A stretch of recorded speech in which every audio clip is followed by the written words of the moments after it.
All right, family. All right, man. Y'all already know what it is, man. This is it, man. All the tough talk, go out the window. Let me bring the brothers in the building. They are here. They are here. All right, I already see I got Tazaryach name spelled wrong. I left out the Y. Right, Captain? Yeah, yeah. You know, if you go to YouTube Studio, you can actually change it while it's live. If you go on your YouTube channel and if you click your name and then go to view channel, then if you click your name and go to YouTube Studio, and you click the live. You know how to do it, brother. I forgot who I was talking to. My bad. I forgot who I was talking to. My bad. Yeah. Because you're right. Right. Okay, so family, the day is the day, man. The topic, y'all already see what the topic is. Allah, is Allah the same God as Yahawah? Yahawah. According to the Bible and Quran. Y'all already see what it is. We got brother Khalil Shabazz in the building. Shout out to him. FOI, a true follower and believer of the Honorable Elijah Muhammad. Make no mistake about that. And then, of course, we got Captain Tazaryach, the captain, the man of Harlem, of the earth. Of the earth. Y'all, of the earth, he claims. And this will be a respectful debate. Brothers, I ask you, there will be no profanity, of course. I know my brother don't use profanity. And there will be no slander, no calling each other names. This is not a kiddie debate. This is the toughest environment to be in. And both brothers will respect each other's time. And you cannot speak on each other's time. Even if you say something that you disagree with, you would just have to wait until it's your time to address it. We're going to have three 10-minute rounds. There's going to be 3 10-minute rounds. The opening round would be 2 minutes to let the people know what it is. Why are you here to prove? So the first, second, and third would be 10 minutes. And then after that, we will have a Q&A. You will be able to ask each other, excuse me, you will be able to ask each other 3 questions. In closing, well, minutes. Are there any questions, brothers? Yeah, can we have a 3-minute opening? Say that again? Can the opening be 3 minutes instead of 2 minutes? Yes. All right. I'll give y'all the 3 minutes. No problem. You can have a 3-minute opening. Are there any questions, Brother Shabazz? No, sir. No question. Okay. You are up first. You go first in this debate here. And the time will start. Your opening round will start when you start speaking, brother. I want y'all to know I have no friends. I'll be fair with both brothers. And we will put up a poll and let the people judge the debate on their own. This is where the people participate, and the people are going to be fair as well. So I do. So I have 3 minutes to open my 3-minute opening. Yes, you can use your whole 3 minutes, or you can yield. It don't matter. It's up to you. Whatever you do with your time is on you. The time will start when you start speaking. Well, if I'm gonna do an introduction, my purpose for being here is I really want Israel united in Christ. I gotta let that be known, but they keep ducking. So since Tazaryach seemed like he willing, I'll debate him. Because those of us in the Nation of Islam, we don't know Allah because the Honorable Elijah Muhammad was reading a book. He was sitting reading the Holy Quran or the Bible. We know Allah because he came himself and made himself known. So that's the huge difference between me and Tazaryach and the rest of these Israelites. They are what you call spook worshipers. They believe in a God that only exists in their mind. Because when you believe in a spook, there's no rules to a spook. You can believe that Jesus rode a cloud into heaven. That's spook belief. You can believe that Moses stuck a rod in some water and parted millions of gallons of water, and underneath the water, the ground was dry. You can believe that Jesus rose from the dead. That's spook belief. But the difference between us and Tazaryach, and the reason why we know that Allah is God, is because he's a real life God that came to a real life city. He raised a real life messenger, and his messenger resurrected a real life dead people. So when Tazaryach talks about Yahawah, he never saw Yahawah. He don't know nobody who saw Yahawah. So he just gonna tell you a whole lot of spookism. So that's my introduction. All right, you got a whole minute left. So you healing on your time. Yeah. Okay. I'm new to the debate scene, so you know, this is my first one. All right. Let me just give you a little advice. We're gonna move on over to Captain Tazaryach. You want to be able to use every time you got, even if once you open up and you might want to get something out, that's your opportunity to get it all out. It ain't got to be the same topic because you already said that, but you can probably run to something else and get it out. Anyway, Captain, time will start, brother, when you're ready, when you start speaking. Hey, and one more thing. Leave our brother Moses alone. Let him write. Let him get it in, y'all. Let him get it in. Let's not be trigger happy on the people. Let them write, long as they don't disrespect the guests or us or you, our moderators. Go ahead, Captain. Time will start when you're ready. Hey, you don't want to give him an option to use his minute that he needed. No, he healed already. He healed. Oh, because he it's such an amateur mood. I didn't know if you wanted to give him that or not. I guess my only other question. Already, you started. Can I share my screen in my 3 minutes? Yes, sir. Okay, so before I speak, I just want to share my screen. Okay. So I'm going to share, and then I just want you to make sure we can hear what I'm going to show. All right. All right. Yeah, as you're getting ready, shout out to New Torah Movement. Make sure y'all subscribe to my brother. He be getting it in over there. When people come at the Israelites, he go over there and set it straight. I was watching him yesterday. He ain't know I was watching, but I was in the building. Shout out to my brother. Hold on one second. I'm just trying to pull this down. Oh, and of course, shout out to KOT, my songwriter. Shout out to KOT. Let's go, Captain. All right, so let me see. I just want to, because sometimes when you share in a window, it doesn't work as fluid when you're trying to get the audio, and I just want to make sure the audio is played. So we're going to do entire screen.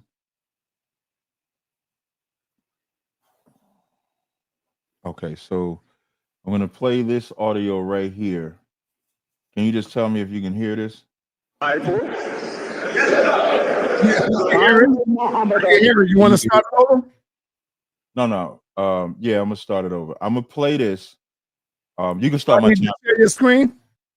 Wait, yeah, I need to share the screen because I'm gonna play it. You said you could hear it, right? Yes, I could hear it. We could hear it. All right, no sweat. So you can start my time now. The reason why I asked for 3 minutes because this is 2 minutes and 9 seconds, and I want to get this out. All right, time start when you press play on your button. Okay. No. I was gonna do a build up before I press play, so I don't want to disrespect it. So when I start talking. When I start talking now, you can start my time. Yes, exactly. Right. It's interesting. He said, Far Muhammad, who people argue as a white man, is who he calls Allah, because according to according to Elijah Muhammad, the first Muslim was a white man. The founder of the Muhammad was a white man. Let's hear it. And let's hear what Farrakhan says. I am Elijah of your Bible. I'm your Muhammad of your Holy One.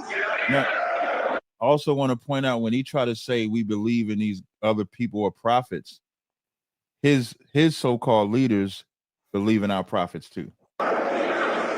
Not the Muhammad that was here near 1,400 years ago. I am the one that the Holy One is referring to. The Muhammad that was here 1,400 years ago was a white man. You heard what he said? The Muhammad of 1,400 years ago was a white man. Muhammad 1,400 years ago was a white man. So they teach that Muhammad is a white man. You need two witnesses. I guess you got to have two witnesses when we're going through with it. So let's see if there's another witness that comes, because this is how you know that the God of the Bible and the God of the Quran are not the same. But then Muhammad was born. Bear with me. Muhammad was born in Arabia. Now, what many of you may not know, Muhammad was a white person. But he was the best. He was the that best. This race ever produced. The best that the And race he was ever a produced. clear sign of a man who held his nature in perfect. That white man held his nature in perfect will of God. There, Muhammad. Muhammad ibn Abdullah. Muhammad ibn Abdullah, the most noble of men. the most noble of men, was a white man. For men, It broke his heart when he couldn't convert the Europeans. So when he couldn't convert other white people, you know who he got to? You know who he ran to? Niggas. This is not in the Bible. He's gonna have to show that this is in the Bible. And that's what we're gonna get into. So Elijah Muhammad and Farrakhan said that the original first prophet Muhammad was a white man. That's why they can accept FOI. How much time I got left? Did I do that right? You have 15 seconds left. 15 seconds. So how are we going to follow them when they leading us right to the white man that they say is the devil? But I guess this one white man was so perfect in form with the God. Time. Go. I'm ready to rock and roll. Time. All right, my brother Shabazz. You up, brother. You up. You got your first 10 minutes. Time will start when you're ready. Okay, I want to present my screen. Yes, time will start when you're ready, brother. Let me know.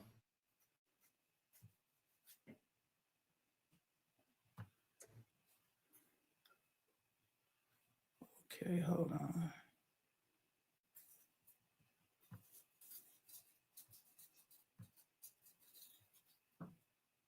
You remember how to do it, right? Present screen. Yep. And then share screen. Exactly. Okay. There we go. Okay, share.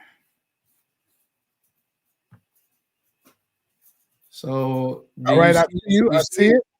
Yep. I'm trying to share it. Okay. It's not sharing though. It's not. Oh, hold on. Let me remove that first. There you go. Okay. All right. Your screen is up.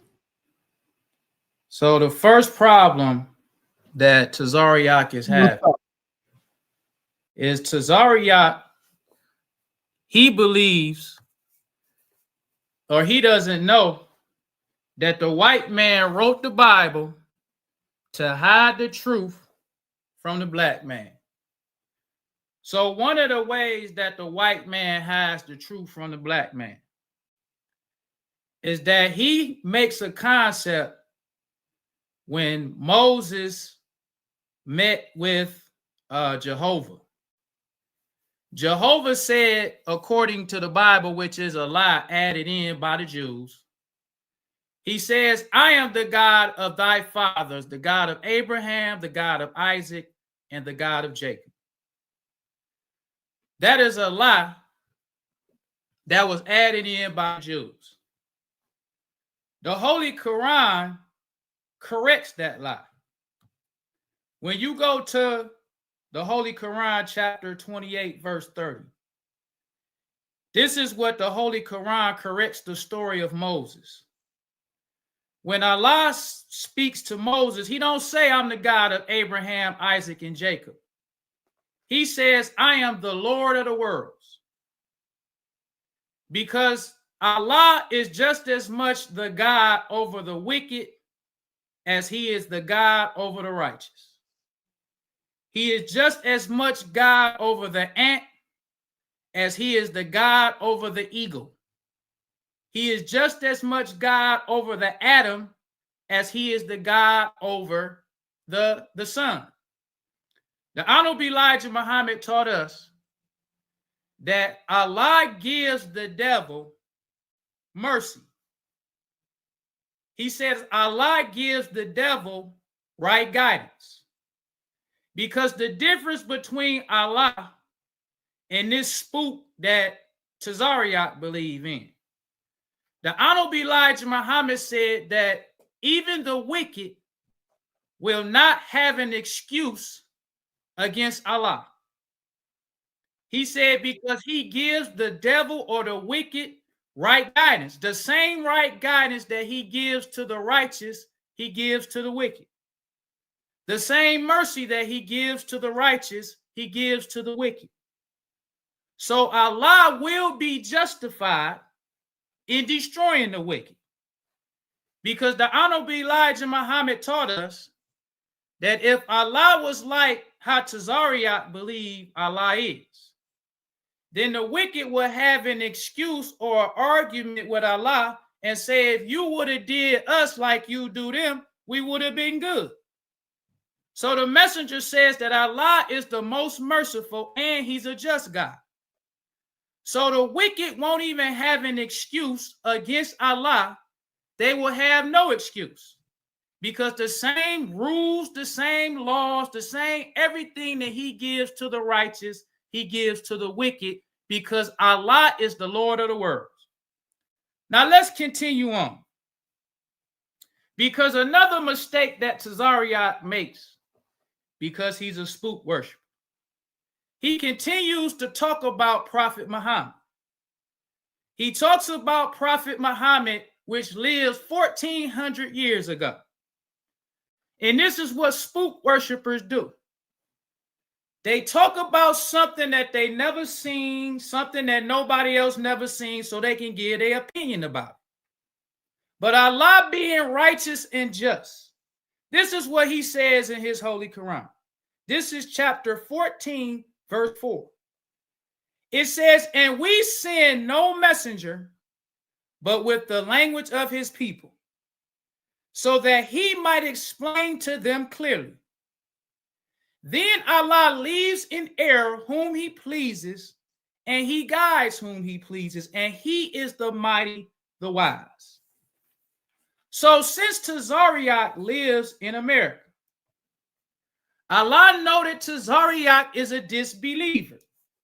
He believed in a spook. So the messenger says that Allah leaves the spook worshipers and the disbelievers with no excuse. So Allah tells Tazaryach, we send no messenger but with the language of his people. So if Allah wants Tazaryach to know who he is, he don't let or allow or leave Tazaryach to read about a story about Prophet Muhammad of 1400 years ago. Because why should Tazaryach care if Prophet Muhammad was white or black? What does that have to do with you? Prophet Muhammad lived 1400 years ago. He was raised up for the Arabs to teach them Allah's laws clearly. But Tazaryach had a messenger raised up for him who would give him Allah's messages clearly so that Tazaryach would not have an excuse. So Allah raised up a messenger that speaks Tazaryach's language. And language don't only mean he gonna raise somebody up to speak English. Language also means your culture. Because the black man speaks English like the white man, but we don't talk the same. The black man say, we finna go to the store. So if Allah wants the black man to learn his messages clearly, he's going to send him a black man to say, I'm finna go to the store too. A black man with the language of his people so that he can explain to them clearly. Then another mistake that Tazaryach makes. He continues to want to talk about the Arabs because he believes, like the Bible says, that the white man wrote to hide the truth from him. It says, I am the God of Abraham, Isaac, and Jacob. So Tazaryach used that same misunderstanding to judge Allah. But Allah is the Lord of the worlds. He raises up a messenger with the language of his people. And Allah also know, he says to every nation, we appoint acts of devotion. Because we differ from the Arabs. We're not Arab people. So Allah, since we was robbed of a knowledge of self here in America, Allah's not going to send an Arab. Because Allah knows that an Arab don't speak our language. An Arab has different acts of devotion. Because we have many Arab Muslims in Detroit. Arab Muslims don't eat pork. But Arab Muslims will sell pork to the black man. That's what a lot of Arab Muslims, they eat halal. But they'll sell pork to the black. They'll sell lottery tickets. But Allah raised up a messenger for that people so that he can speak clearly to them his messages so they won't have an excuse. 2 minutes. So Allah raised up for us the Honorable Elijah Muhammad. And acts of devotion means, well, let's just skip and get to the next point. My next point is that the Honorable Elijah Muhammad, because we talking about the God of the Bible, the Honorable Elijah Muhammad fits Moses so much that we call the Honorable Elijah Muhammad the modern Moses. Because just like with Moses, the Honorable Elijah Muhammad didn't speak eloquently. Just like Moses, he served the people in slavery for 400 years. Just like Moses, the Honorable Elijah Muhammad had to have representatives like he had Aaron. And just like the Honorable Elijah Muhammad or Moses spoke to God face to face, the Honorable Elijah Muhammad spoke to Allah face to face. So we call the Honorable Elijah Muhammad the modern Moses because we understand that Jehovah in the Bible represents Allah. But the white man wrote the Bible to hide the truth from the black man. So we see the similarities of Moses, and we see how those similarities fit the Honorable Elijah Muhammad. So we understand that the Honorable Elijah Muhammad is a modern Moses. And just like with Moses, when he died, Allah or Jehovah told the people or Joshua that he knew nobody else face to face like he knew Moses. So even though Joshua was a prophet, all Joshua could do was tell the people what Moses taught him. Time. Save that for your next round. You want to leave it right there. Okay, Captain Tazaryach, are you locked and loaded? Are you ready? Yeah, you might want to give him did he start yet? Yeah. Do you want to go 15 minutes, Captain, or just keep it at the 10? The 10 is fine. I mean, okay. Okay. I know y'all got a lot of information, brother. So it ain't really a lot of information. You ready? Your screen is sharing, Captain? Yeah. Yes, I am gonna share my screen. Let me know when you're ready, Cap. I'm gonna now I want to share my screen and play a video, and then I want to pause it and then share my PowerPoint that I have as well. All right. So you want to share your screen? Video right. So I'm gonna share my screen and play the video. I'm gonna stop the video, then I'm gonna stop the share and then share my PowerPoint that I have. Okay. Okay. All right. No sweat. So right. I'm share. Oh, you got it there. So let me see if I slide this over. Just tell me if you can hear this. When I slide this, so I'm gonna slide this over, and then you tell me if you can hear this or not. Can you hear this? No, I can't hear it. Okay, so I'm gonna stop. Let me try to stop sharing. Let me do it this way. Share with sound. Remember, share with sound. Yeah. So let me stop sharing my screen. Let me present, share screen. I want to show y'all what a schizophrenic person is. This brother's schizophrenic.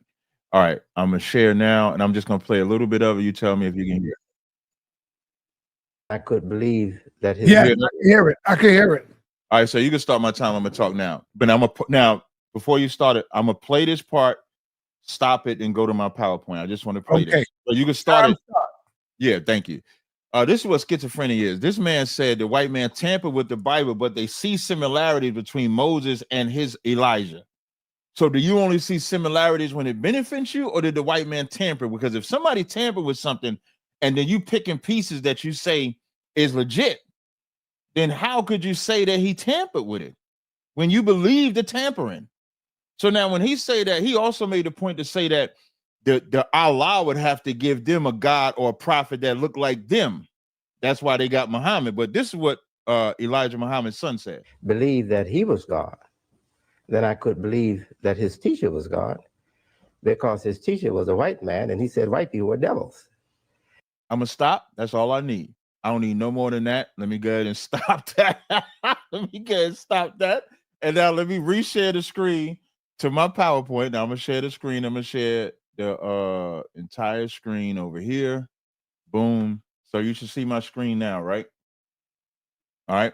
So now you can resume my time. And so now we got Elijah Muhammad, their founder of the Nation of Islam, saying the first Muslim was white. You got Farrakhan saying that was the best white man. Then him saying we can't go with the Bible because the Bible is tampered with. But then he also says that they see similarities between Moses and Elijah.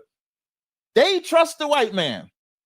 They trust the white man when it benefits them to trust the white man. They trust the white man. They listen to the white man. He said that was the best white man that they could have.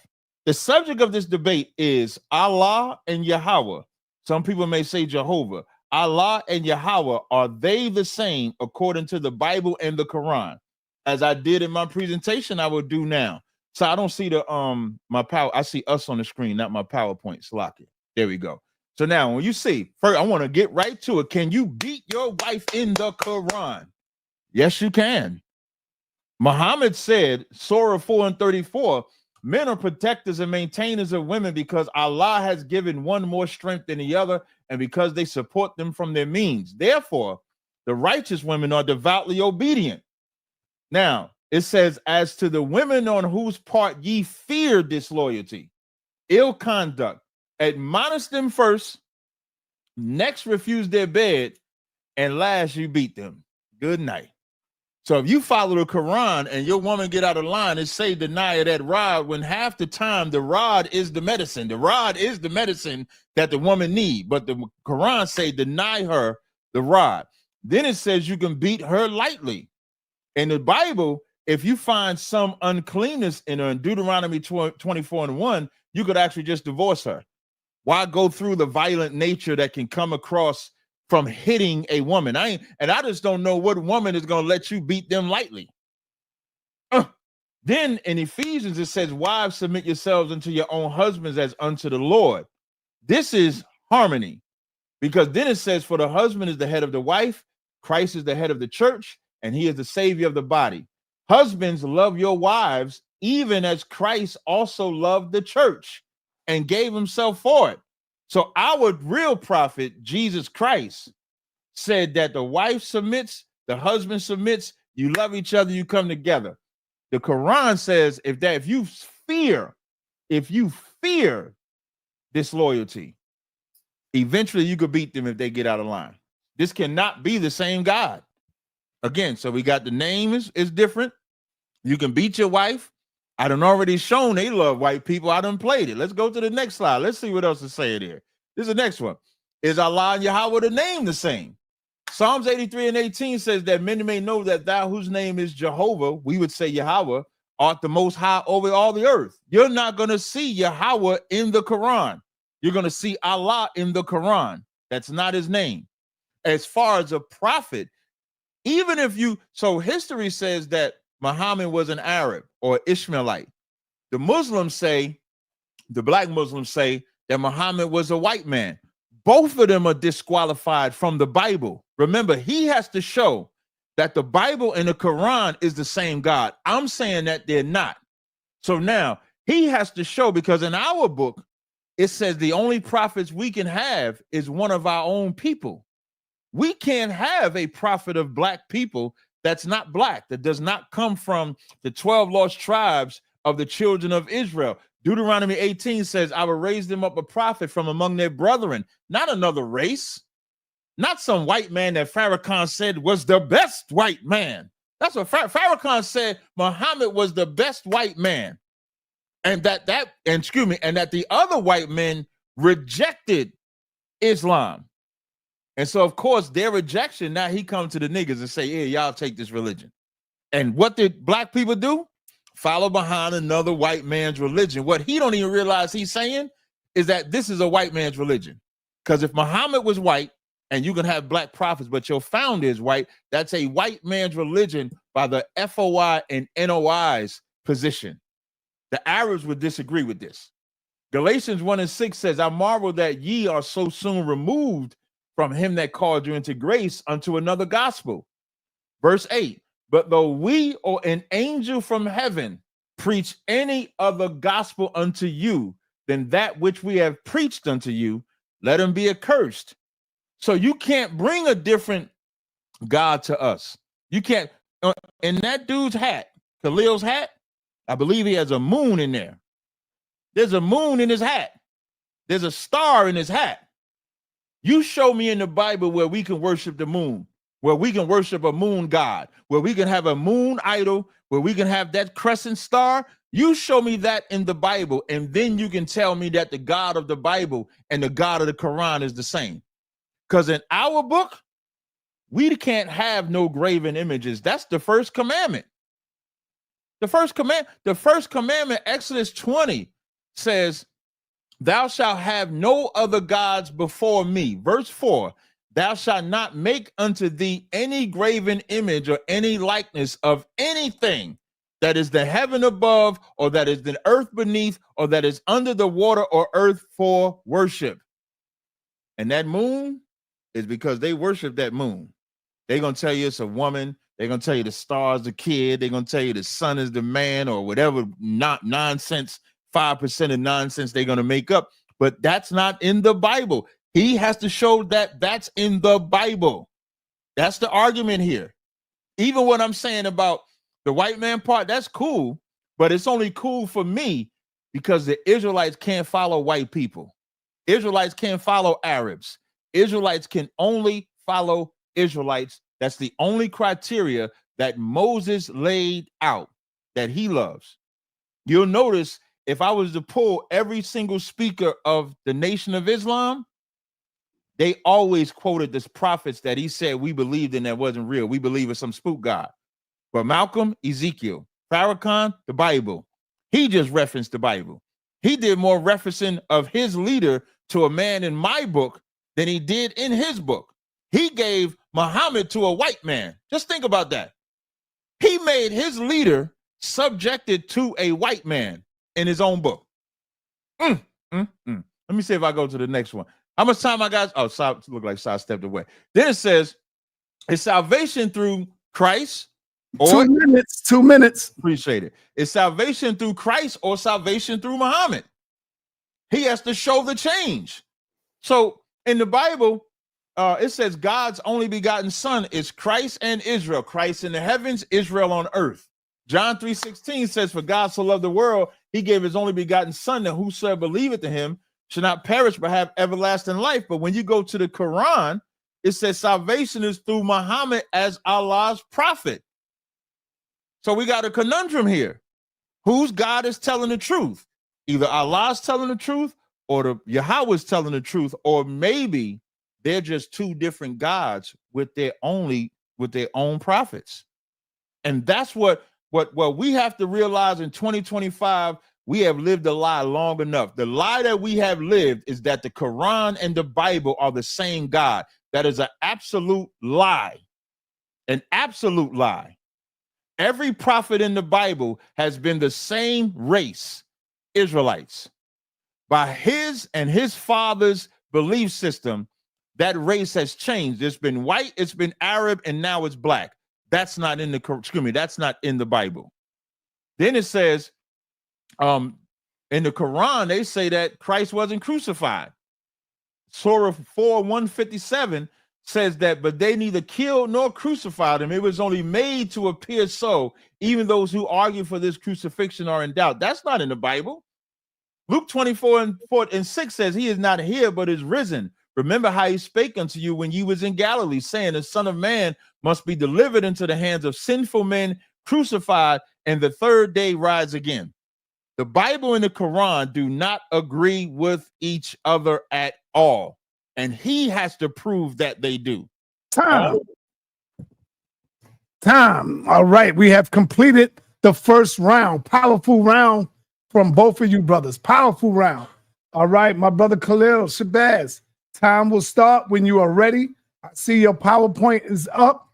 You could continue from wherever you want to start at, my brother. So just to touch on. You ready? Yeah, I'm ready. Time starts. Noah was not an Israelite. Allah sent Noah to his people with the language of his people. Enoch was not an Israelite. Even to show how just Allah is, Allah sent Jonah to Nineveh. Nineveh was the enemies to the Israelites, and Jonah was an Israelite. He didn't want to go to Nineveh, but Allah still sent him to Nineveh. Then Nineveh accepted Allah. So Allah sends prophets and messengers to all the people. When we talking about Allah, because we want to show, since he said that we don't use our book, because the Honorable Elijah Muhammad is prophesied in both books, Bible and Holy Quran. And an actual fact that I want to make, we the ones who really showed Tazaryach now about the Bible. Just a quick point. When you look at Abba Bivens, because today Tazaryach telling us about Yahawah. Abba Bivens used to worship or practice Judaism no different than a white Jew. You see, he got a Torah. He didn't believe in the God of the Bible until they heard the Muslims. That's just a quick point. But the Honorable Elijah Muhammad is prophesied in both Bible and Holy Quran. Now let's look at the Holy Quran and see where the Honorable Elijah Muhammad is prophesied. First, we gonna go to Malcolm X.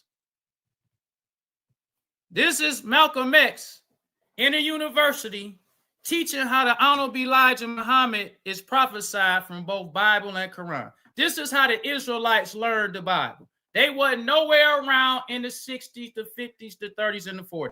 So it says in the Holy Quran, it says, he it is who raised from among the illiterates a messenger from among themselves, who recites to them the book and the wisdom, although they were before in manifest error. This is Holy Quran 62, verse 2. Then the second prophecy of the Honorable Elijah Muhammad. He says also, those who follow the messenger prophet, the illiterate one, whom they find in the Torah and gospel, he enjoins them good, forbids them evil, and makes lawful to them good things, and profits for them impure things, and remove from them their burdens and shackles which were once on them. So those who believe in him and help him, those will be the successful. So let's go on, because we want to just skip straight to the point to show how this is a prophecy of the Honorable Elijah Muhammad. So we want to look at how the white man saw the messenger. They said when they saw the messenger, they said Elijah Muhammad, builder of a nation. Because Allah did not have us look at Prophet Muhammad, who lived 1400 years ago. He sent us a messenger from among ourselves. Just like Allah sent Moses to his people, Allah sent the messenger to us. And he said in the Holy Quran, those who follow the messenger would be successful. So this is the Honorable Elijah Muhammad. It says Elijah Muhammad, builder of a nation. Then we can go to an individual city of the messenger. It says Muslims build own nation.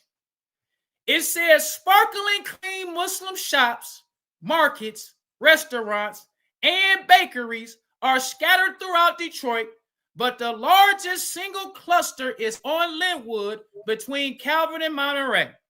That's where you'll find Shabazz restaurant, where the only ribs offered for sale are lamb, the rice is brown, and even Mr. Clean couldn't find dirt. Now, this is the Honorable Elijah Muhammad cleaning up the black man, because Allah raised him up for us. He spoke our language. Allah said he gonna give us his message is clear, and that's what the messenger did. He took winos, he took drunks, he took alcoholics, he took prostitutes, and look how many times they say sparkling clean in a ghetto like Detroit. The Honorable Elijah Muhammad, who, because Wallace D. Muhammad didn't see Allah, Farrakhan didn't see Allah, Allah raised up the Honorable Elijah Muhammad. So you never hear Tazaryach or the Israelites talk about who Allah raised, because they can't. He was successful. Then it goes on to say, it says the temple looks clean enough to have been built yesterday. Once again, they still talking about how clean. Now, Detroit, if you look at it today, it's a hood, ghetto, decay, everything. But with the messenger, you see Muslim shops, markets, restaurants, and bakeries. They continue to tell you how clean these buildings and these Muslims are. It says temples look clean enough to have been built yesterday. But behind the well-scrubbed red brick face are a history of a 40-year-old movement successfully combining business. Oh, man. It says business, religion, and rehabilitation. Now, let's go to another city, because we want to show how the Holy Quran talked about those who follow the messenger would be successful. Now we have Pittsburgh Post-Gaza says Homewood gets economic lift from black Muslims, because we don't believe in a spook like Tazaryach. He gonna keep telling you about what the spook did 2,000 years ago, or he gonna tell you about Prophet Muhammad who lived for. But when did Yahawah come here among you and make you successful and give you his message so that you can tell us his message clear, like Allah did with the message? Now, another ghetto that if you go there today, it's run down, but when the messenger came and sent Muslims, it says Homewood gets economic lift from black Muslims. When you look at IUIC, when you look at ISUPK, they don't have an ice cream parlor for the black man. But look at all that the messenger had. It says some new businesses are opening in Homewood, however, and most of them are operated by the Nation of Islam, the highly disciplined religion most of America call black Muslims. In fact, the scarcity of other businesses among their storefronts paint a sparkling white markets part of the community looks like a Muslim village. So the messenger, who was raised by Allah, could take brothers in multiple cities, go to these impoverished cities and build it up economically, because his religion from Allah mixes religion, business, and rehabilitation. It says in the 700 block of North Homewood Avenue and around the corner on Kelly Street, there are signs reading Shabazz Fish Dish, Shabazz Bakery Shop, Barber Shop, Shabazz Bakery, Shabazz Fish Company, Shabazz Restaurant, Shabazz Dining, Muhammad Speaks, Muhammad Imports, and Muhammad's Temple. That's everything that the Honorable Elijah Muhammad built for the black man. But we see in another, this was the Jet magazine. It says, Honorable Elijah Muhammad builds a kingdom here on earth. Once again, Allah raises up prophets and messengers speaking the language of his people. And he gives him Allah's message clearly so that he won't have an excuse, just like Allah did with Jehovah. Jehovah raised up Moses because he said that the name Allah is not in the Bible. When Jehovah came to Moses, he said, they only know me by the name of God Almighty. They don't know me by Jehovah. So just because Allah is not in the Bible, that does not mean that Allah is not God. It's just that you don't know him by his name. Just like the people during Jehovah's time didn't know him as Jehovah. But when you take out all the lies and the spookism that the white man wrote in the Bible, to hide the truth from the black man. You will see that Allah is the God of all the prophets. All the prophets was Muslims. Jesus was a Muslim. Muhammad was a Muslim. All the prophets was Muslims. But the white man wrote the Bible to hide the truth from Tazaryach. So Tazaryach will see all its success from the messenger, but he's still gonna believe in a spook named Yahawah. Because in my last final times, Abba Bivens wasn't telling us about Yahawah. Wentworth Matthews wasn't telling us about Yahawah. Then you have Rudolph Windsor. Let's go to him in my final time. Rudolph Windsor was like you. Time. You got to do it in the next one, brother. Time. Captain Tazaryach, you are up next to complete this this second round, brother.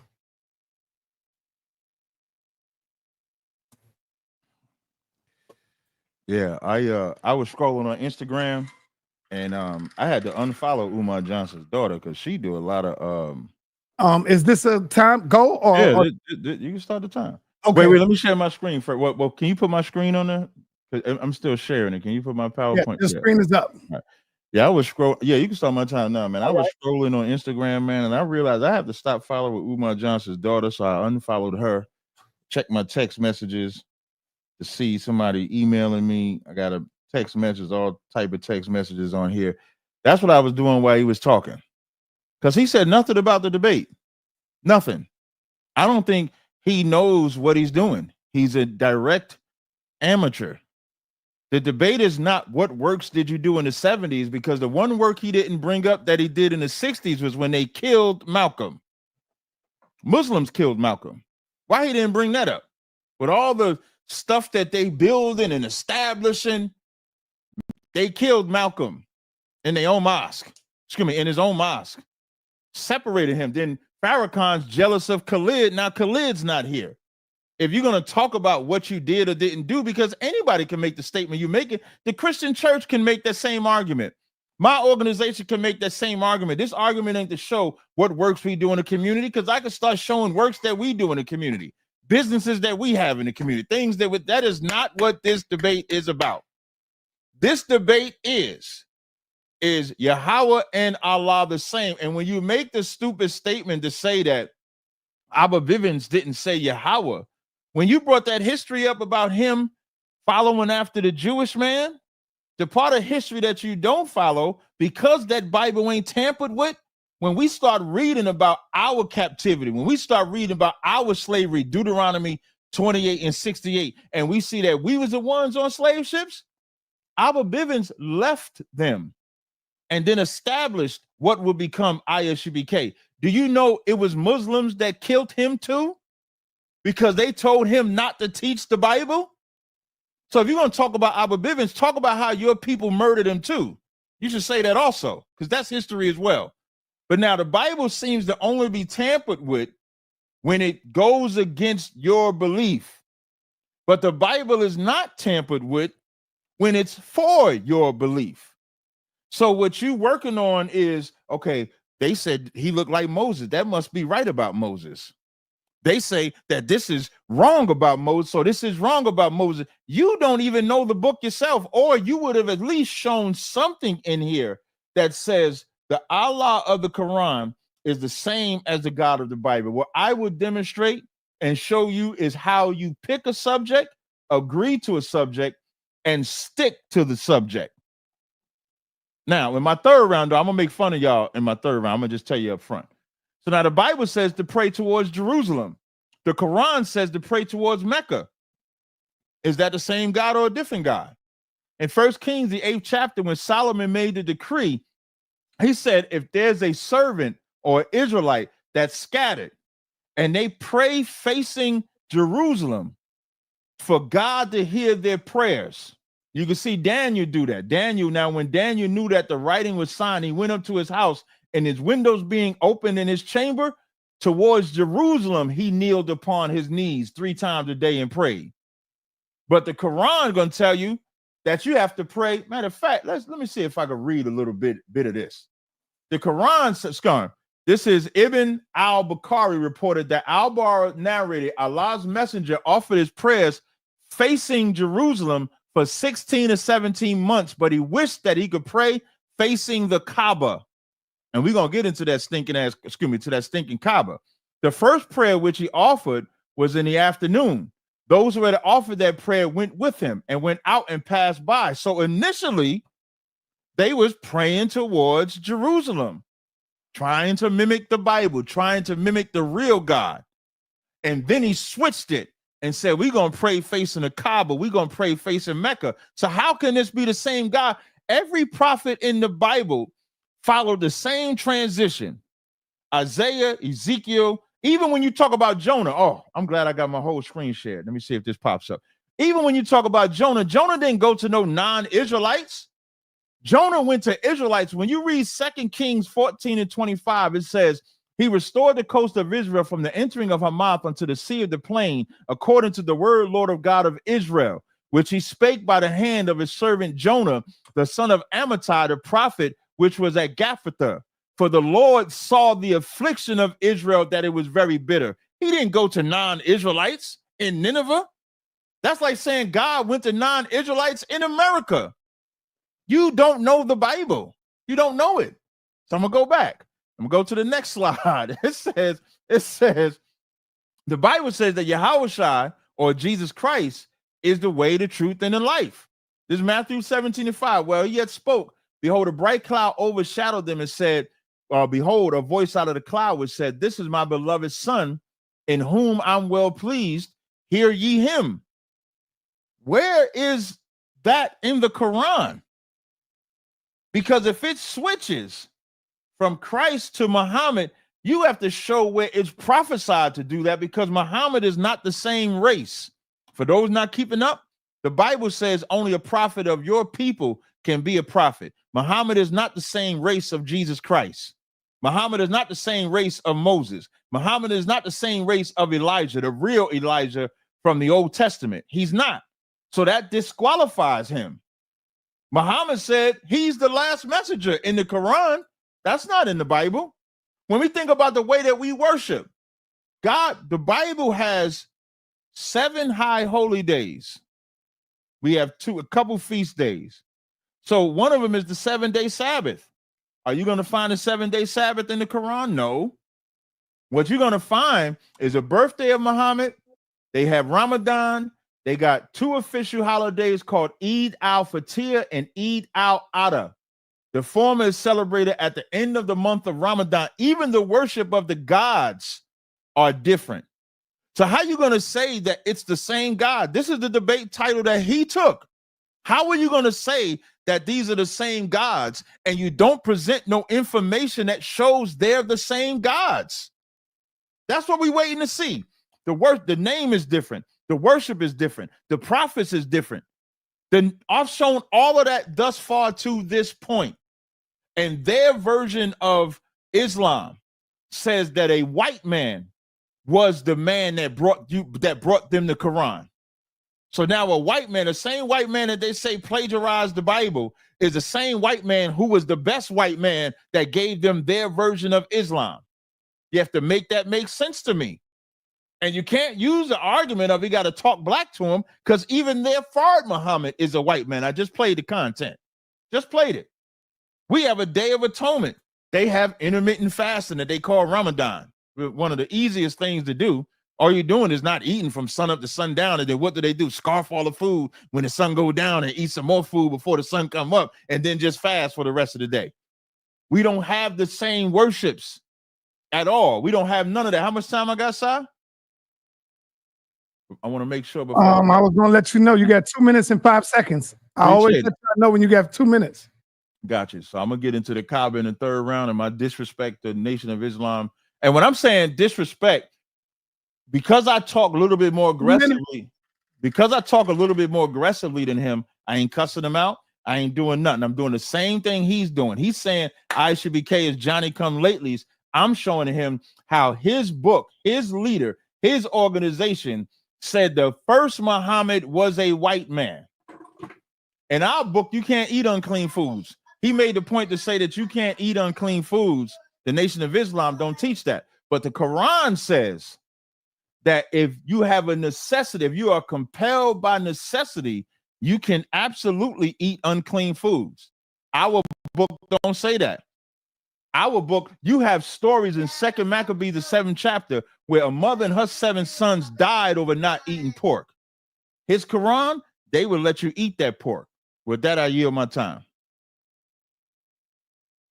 All right, you got a whole minute left. My son came downstairs. Can we pause just for 1 second, if you don't mind? Yeah, I got to put a movie on. Hold on once. I'll be right back.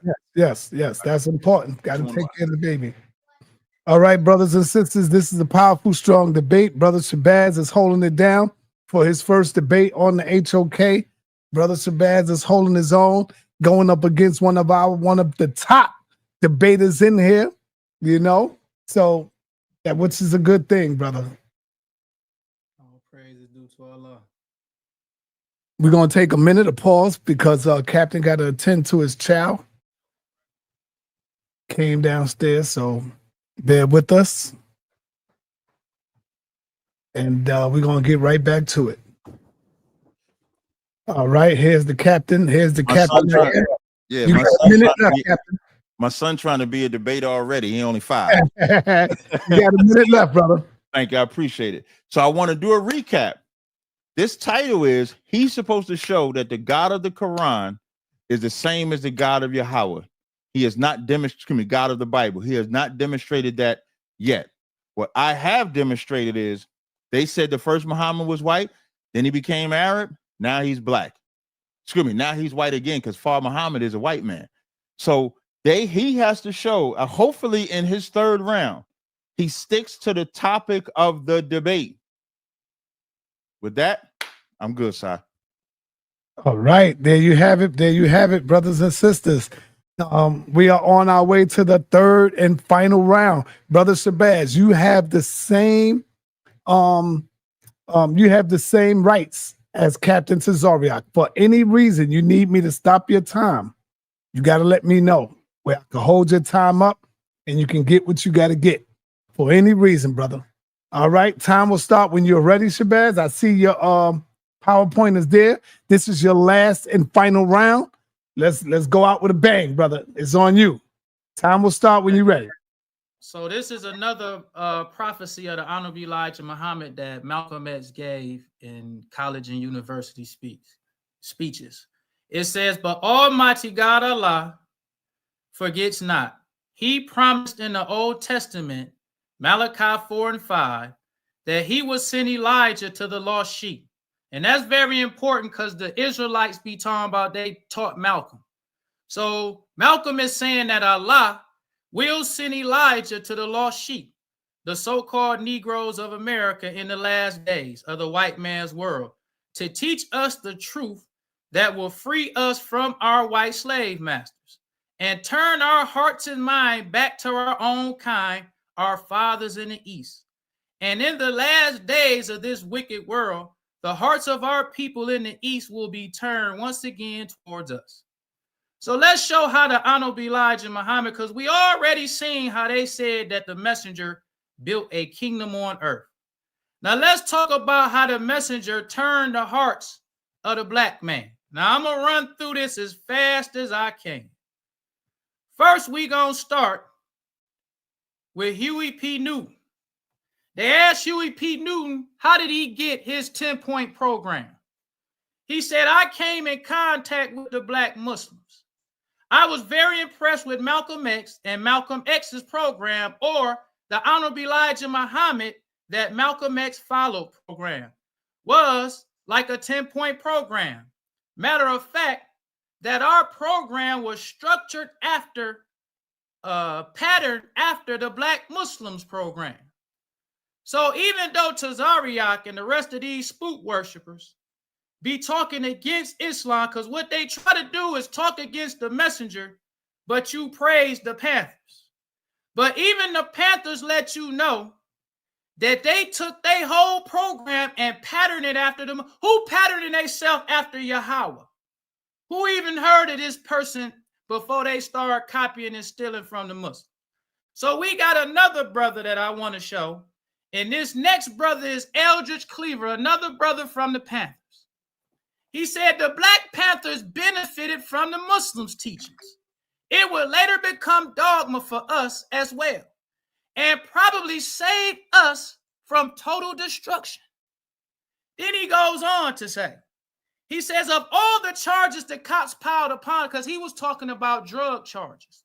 He said, of all the charges the cops piled upon us, that was once the ones that never stuck, because we were absolutely out of it.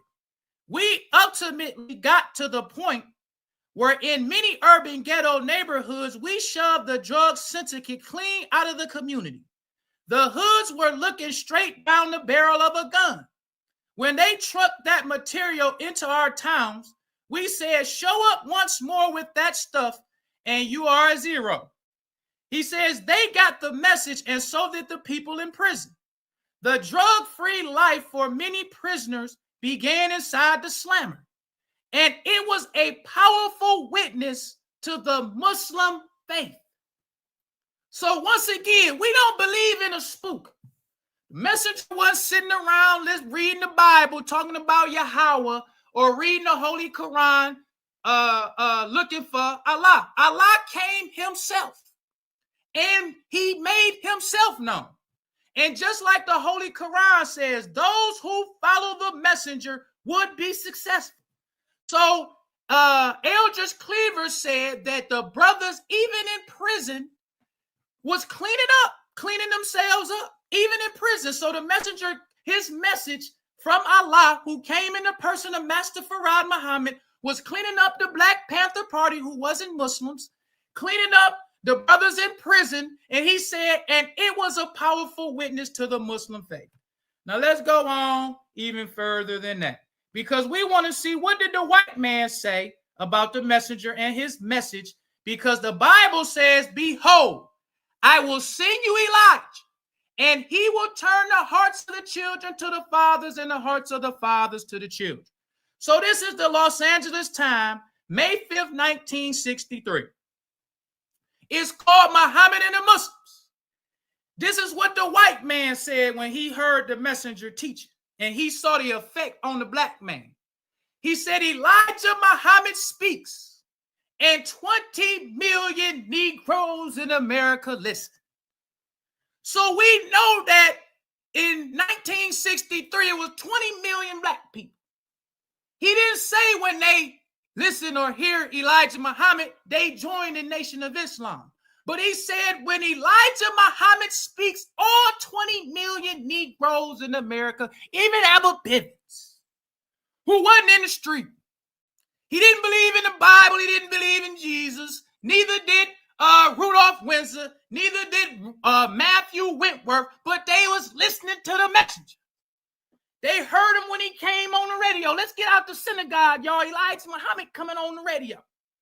So then the white man says more. He says his black Muslim propaganda is forcing all civil rights organizations and even Negro politicians to take another step towards harder, more extreme positions. Because we know the Black Panther Party started out with Dr. King and the civil rights movement. But they was listening to Elijah Muhammad's Muslim propaganda. And he didn't say they was willingly. He said the truth of Muhammad was forcing them to take more harder, more extreme positions. So instead of saying, I'm going to turn the other cheek, the Panthers say, we're going to fight with guns. We're going to defend ourselves because of that Muslim propaganda that the Honorable Elijah Muhammad was teaching. Now let's go on even further than that. Because the Honorable Elijah Muhammad taught us the difference between the Holy Quran and the Bible. Because the Israelites say there are no prophecies. And then there's another thing that I want to say while I got time. This is a white Jew. You see the white Jew out in front with his Torah scrolls. We saw Abba Bivens with Torah, but we don't see Abba Bivens out teaching the black man. You even have white Jews who was out because the Abba Bivens them hadn't doctored up developed and updated their Jewish belief to become the Jewish Nation of Islam. But even the white Jews have a history of shedding blood for the black man. This is two more Jews who was out front as freedom riders. Shit, where was the Israelites? Where was Yahawah? Where was this God that then we could go to the Pittsburgh here, because I'm just jumping now. This is the message. In the 50s, he writing articles called The White Racist Claim to Divinity. He has calling out a white man. He says, the white people claim the Bible prophecies, which are really referring to the American so-called Negroes, to be for the white race. The symbolic lost sheep of the Bible, which must be found and searched for and restored, are the Negroes and not white Israel. So the messenger, he the one who taught us the Bible and Holy Quran. In the 50s, the messenger, God's messenger, was battling the black preacher. He said, if the so-called Negroes and their slave masters are not the answer to Jesus' parable of 2 minutes and 30 seconds, the rich man, poor Lazarus, then where is the answer to such parables? Because the white man wrote the Bible to hide the truth from the black man. It says the King James Version. Because when the white man wrote the Bible, he put serpent, he put dragon, he put beast. All these things the black man didn't know what it meant. But in the Holy Quran, it said, I will send you a messenger from among the illiterates, and he will teach you the book and the wisdom. Because when the white man wrote the Bible, he wrote it to hide the truth. So we had the book, but we didn't have the wisdom. We didn't know what the serpent was. We didn't know what the lost sheep was. We didn't know none of that. So Elijah Muhammad is the one who taught us. Abba Bivens didn't.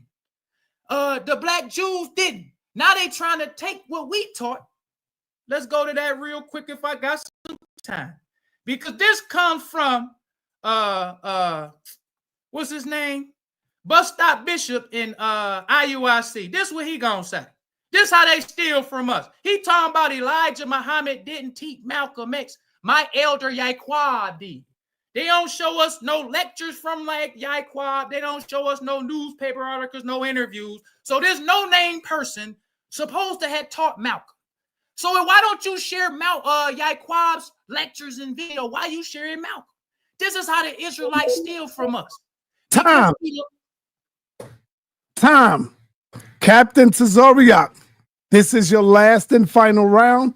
I want to let y'all brothers know when we get into the question and answers, you got 2 minutes to answer the question. And if you answer the question on a good enough time, you can go ahead and respond to anything that you didn't get out. You can continue to use your time wisely. Captain, the time will start when you are ready, my brother. Your screen is up.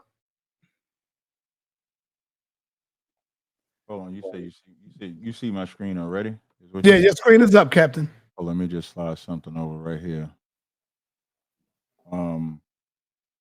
Okay, I'm ready. You can start my time. There's gonna be a part where I'm gonna play a video. I'm gonna just let you know if you could just pause my time when I get to playing the video. Yeah, I didn't start the time yet. I'm waiting on you. Yes. Okay, no, I'm saying yeah. So all right, so you can start my time now. All right. When he read, you notice when he said that Malcolm referenced Malachi, the 4th chapter, about waking up the lost sheep. Those lost sheep is only the children of Israel. The lost sheep ain't getting waken up. The children of Israel is not getting woken up in the Quran. They're getting woken up with the Bible. The more he talks, the more he proves my point. So when he tries to make Elijah be the Elijah in the Bible, that was fulfilled already. So when you read Malachi 4 and 5, it says, behold, I would send Elijah the prophet before the coming of the great and dreadful day. And in the New Testament, Matthew 17 and 10, and the disciples asked him, saying, why then say the scribes that Elijah must come first? And Yahawah answered and said unto them, Elijah truly shall come first and restore all things. But I say unto you that Elijah is come already, and they knew him not, but have done unto him whatsoever they listed. Likewise shall also the Son of Man suffer them. Then the disciples understood that he spoke of John the Baptist. This was already fulfilled. He don't know the Bible. No matter what he says, he don't know the Bible, and he keeps talking about Abba Bivens when everybody knows that it was the Muslims that unalived him. When he say that they couldn't understand the lost sheep, they couldn't understand what devil and all that means, slaves knew the white man was the devil. Anybody can get a book called Tell the Children Our Story, and you'll see just one woman I can name, Mary Armstrong, in the early 1900s, said, Polly was a poly devil if I ever saw one. Nat Turner knew who the devil was. F.S. Cherry, who knew he was an Israelite, knew who the devil was. So don't let this man fool you into thinking that they're the only ones that knew who the devil was. It don't take much to know what a devil is. There ain't no rocket science for that. It's only when you go into the Bible when Christ says, ye are of your father, the devil. You know who he's talking about? He's talking about Israelites that was serving the white man. You know who the Muslims are?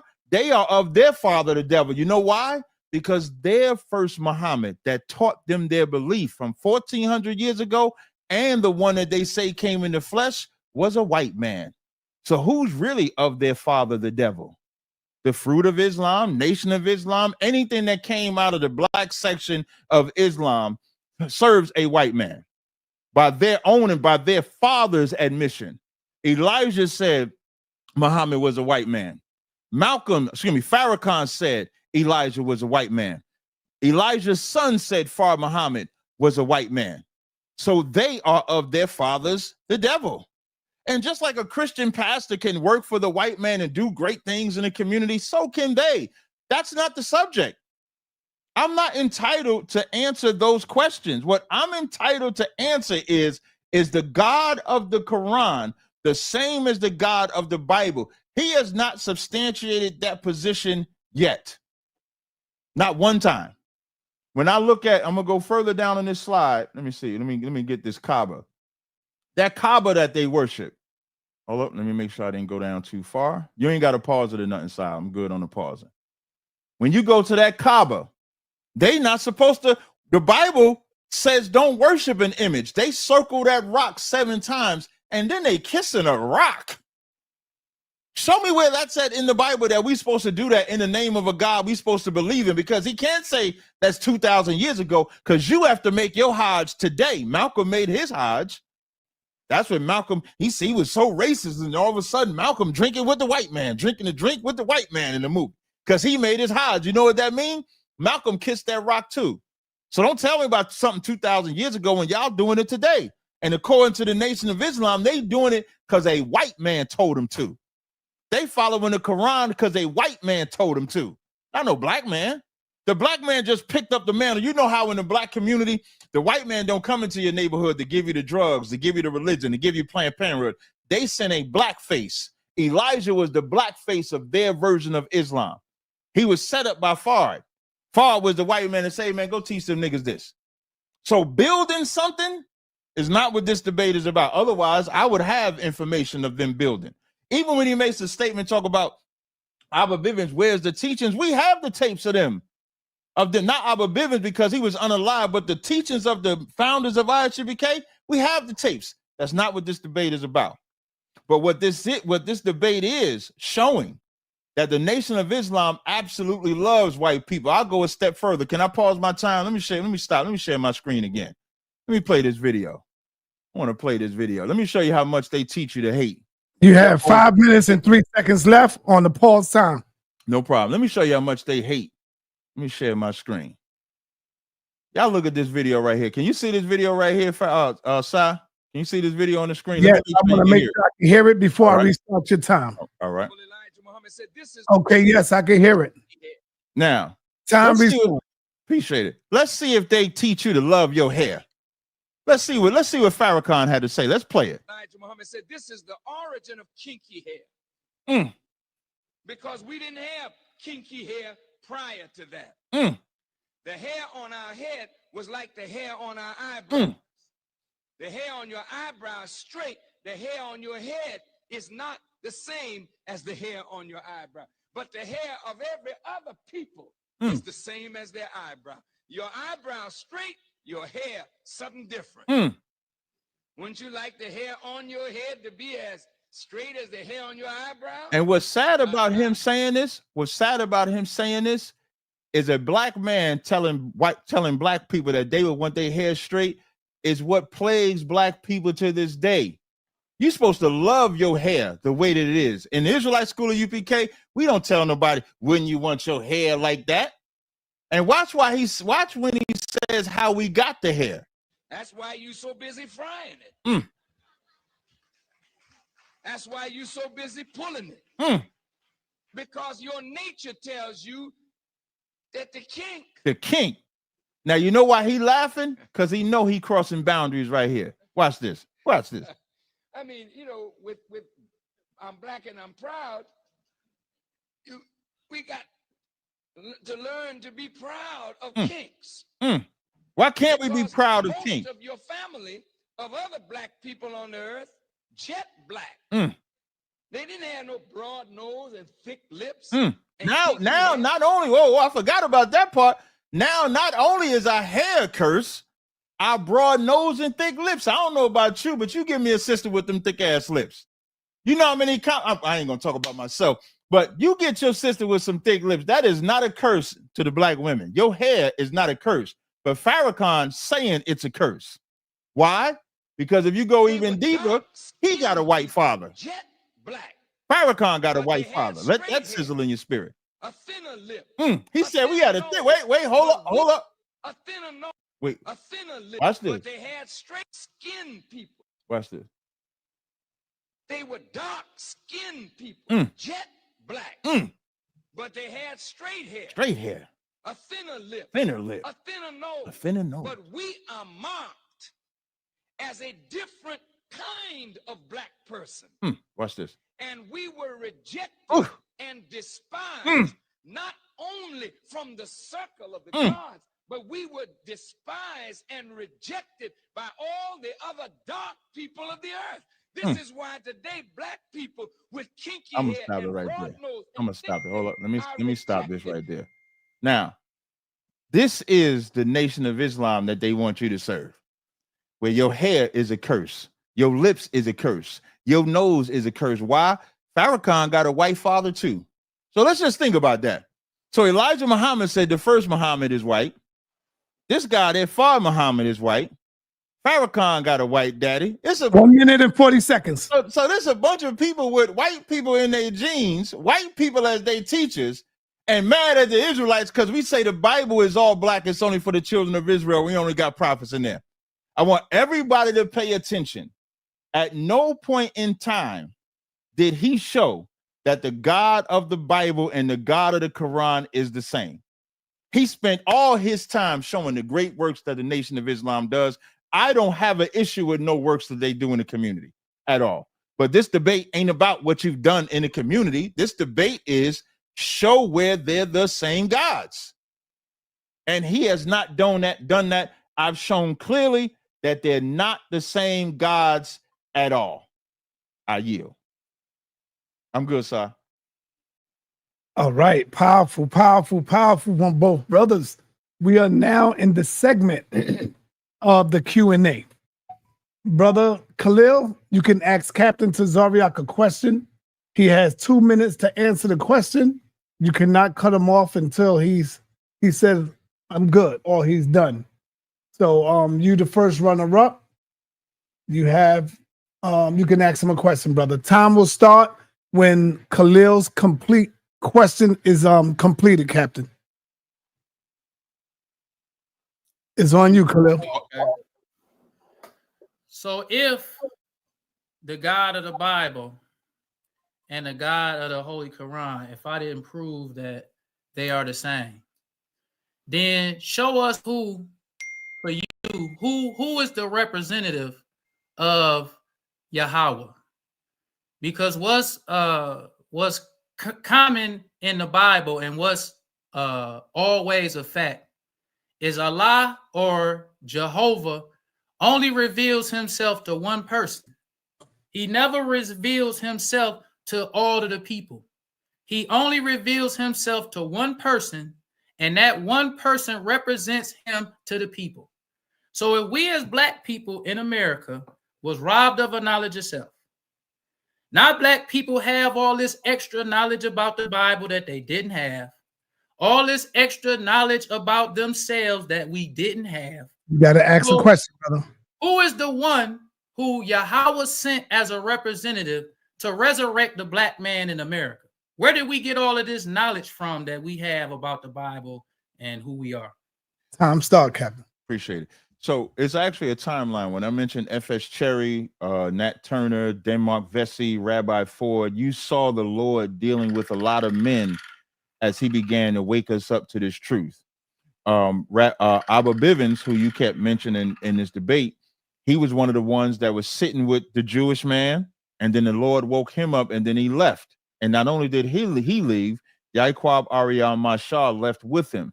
And then that's when the Lord started dealing with them to wake us up to what us being the Israelites today. So it went from Abba Bivens, then it went to Ariel and the other men that would establish the school, and then we began to fan out. Currently, it's given to Commander General Yahawah because he's the only one that's remained, the highest ranking man that's remained from that organization.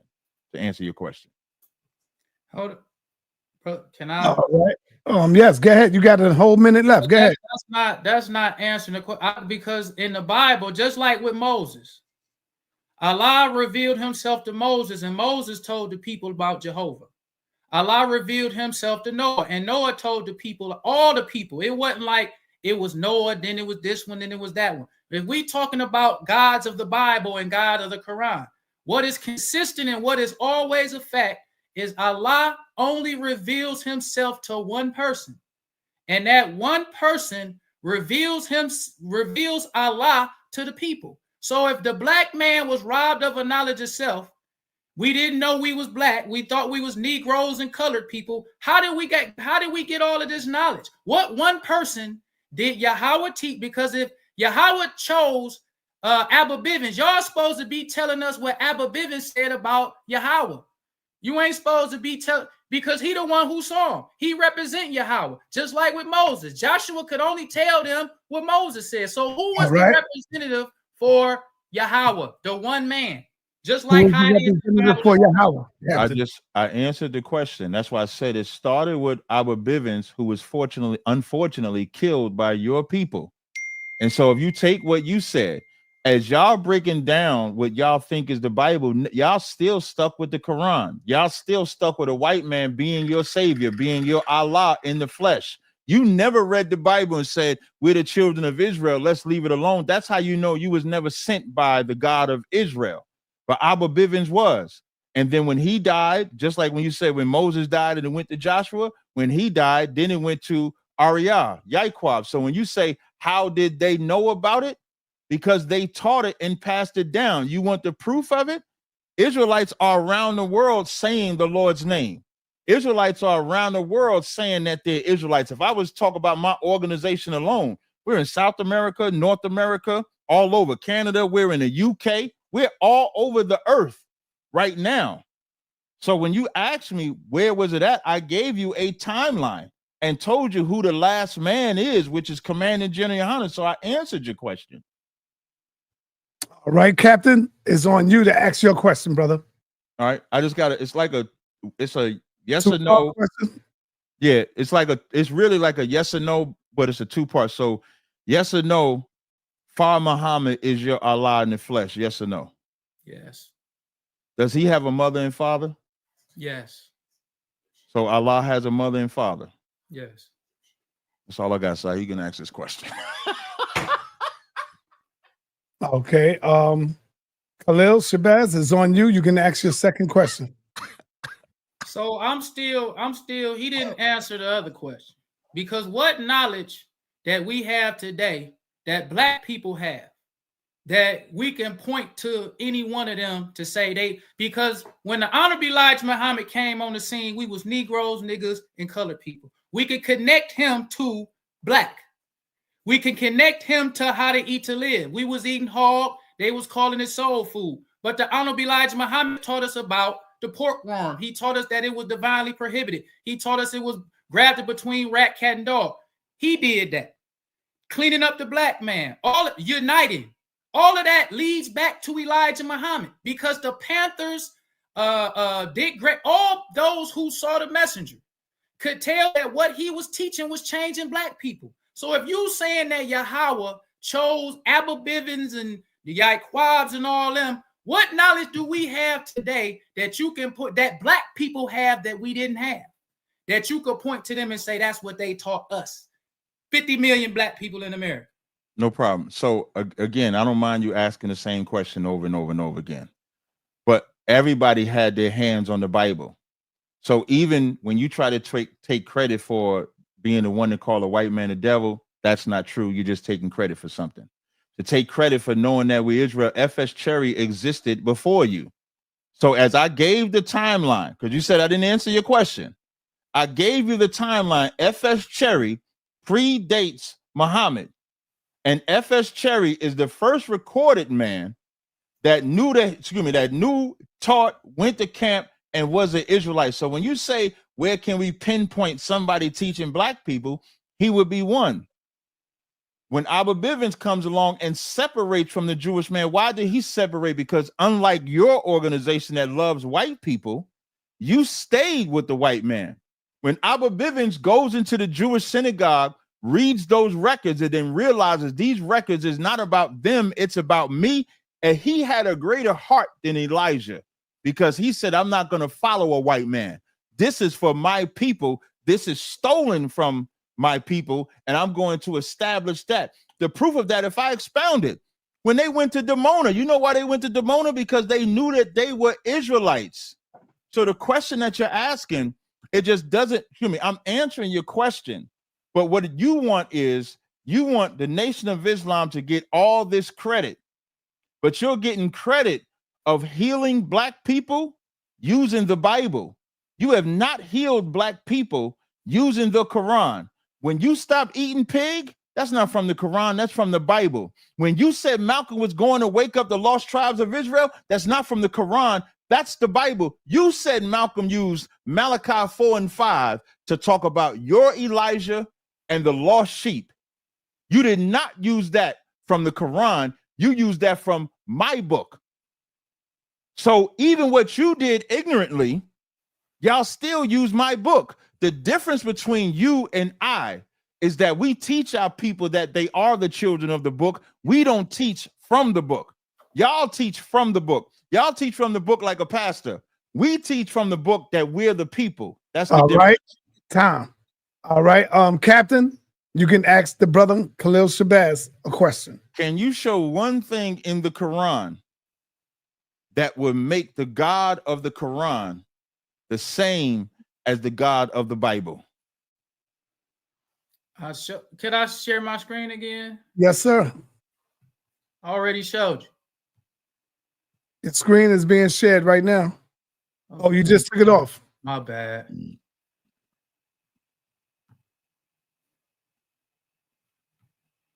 For those of y'all who may have questions, this is the time for y'all to get y'all questions together, because we got one more round with them to ask questions, and then I'll open up the floodgates and allow y'all to come in and ask your questions. And it's like one. So after he answers my question, it's one more question from both of us, right? Yes. All right. Right. Okay. So you were saying show something. Okay. You said show something in the Quran that shows that Allah is the same as Yahawah. So y'all Israelites who take Allah and make him y'all personal God. It says in the Holy Quran, it says, and we send no messengers but with the language of his people, so that he might explain to them clearly. Then Allah leaves in error whom he pleases, and he guides whom he pleases, and he is the mighty, the wise. So just like Allah raised up Moses, the children of Israel in the story were in bondage to Pharaoh, just like we was in bondage to the white man for 400 years. Allah sent the messenger. He one of us, just like Allah sent Moses. Moses had a speech problem, just like the messenger. Moses had to have Aaron and other people to speak for him, just like the messenger had Farrakhan and Malcolm. Just like when Moses went away for so many 40 days to go on the mountain, the people went crazy when the messenger passed away. Farrakhan flipped the script and turned hypocrite. Because y'all like to use Farrakhan and Wallace. What did the messenger say about our hair? He met Allah. Farrakhan didn't meet Allah. Farrakhan flipped the script on the messenger in 1975, and he's still flipping the script. That's why he don't say nothing to y'all when y'all lying on the messenger. If Farrakhan was representing the messenger, he would have been saying something to y'all when y'all lying on the messenger, y'all dogging Islam, but Farrakhan is a hypocrite. He flipped the script. He don't say nothing to y'all. He happy that y'all misleading the black man, just like Aaron. He was happy to build the golden calf for them. He was happy to do it. That's Farrakhan. That's Wallace. So when the children of Israel, who was used to Moses, now they looking at Aaron, he talking about the golden calf, just like Farrakhan. He telling the people about Flager. He telling the people about Scientology. But the messenger, he was the one who saw God. Just like with Moses. Joshua had to go back to Moses. Joshua couldn't trust Aaron. Just like we can't trust Farrakhan. God told Joshua, all you can do is tell the people what Moses told him. Just like with us. So don't read me nothing that Farrakhan say. Don't read me nothing Wallace say. Find me what the messenger said. Because he was the messenger. He was the one who Allah chose. He was the one who resurrected us, and all this new knowledge that we have come from him. Don't none of that come. I didn't ask you who told you you was an Israelite. I said this new knowledge that we have. Where does it come from? It comes from the outer. God did not believe. Can I share my screen one more time? I can't hear you, sir. It's your turn to ask the captain a question. Oh, okay. And you can do it in your next round when you ask your last question. It's your turn. Yes, this is your turn to ask your question. Okay. So. Hold up. Okay.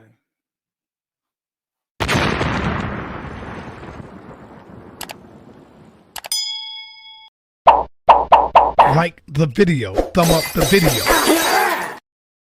All right. Go ahead and ask your question, brother. So, if the Honorable Elijah Muhammad was teaching the Bible, both Bible and Holy Quran, and we have the evidence of that.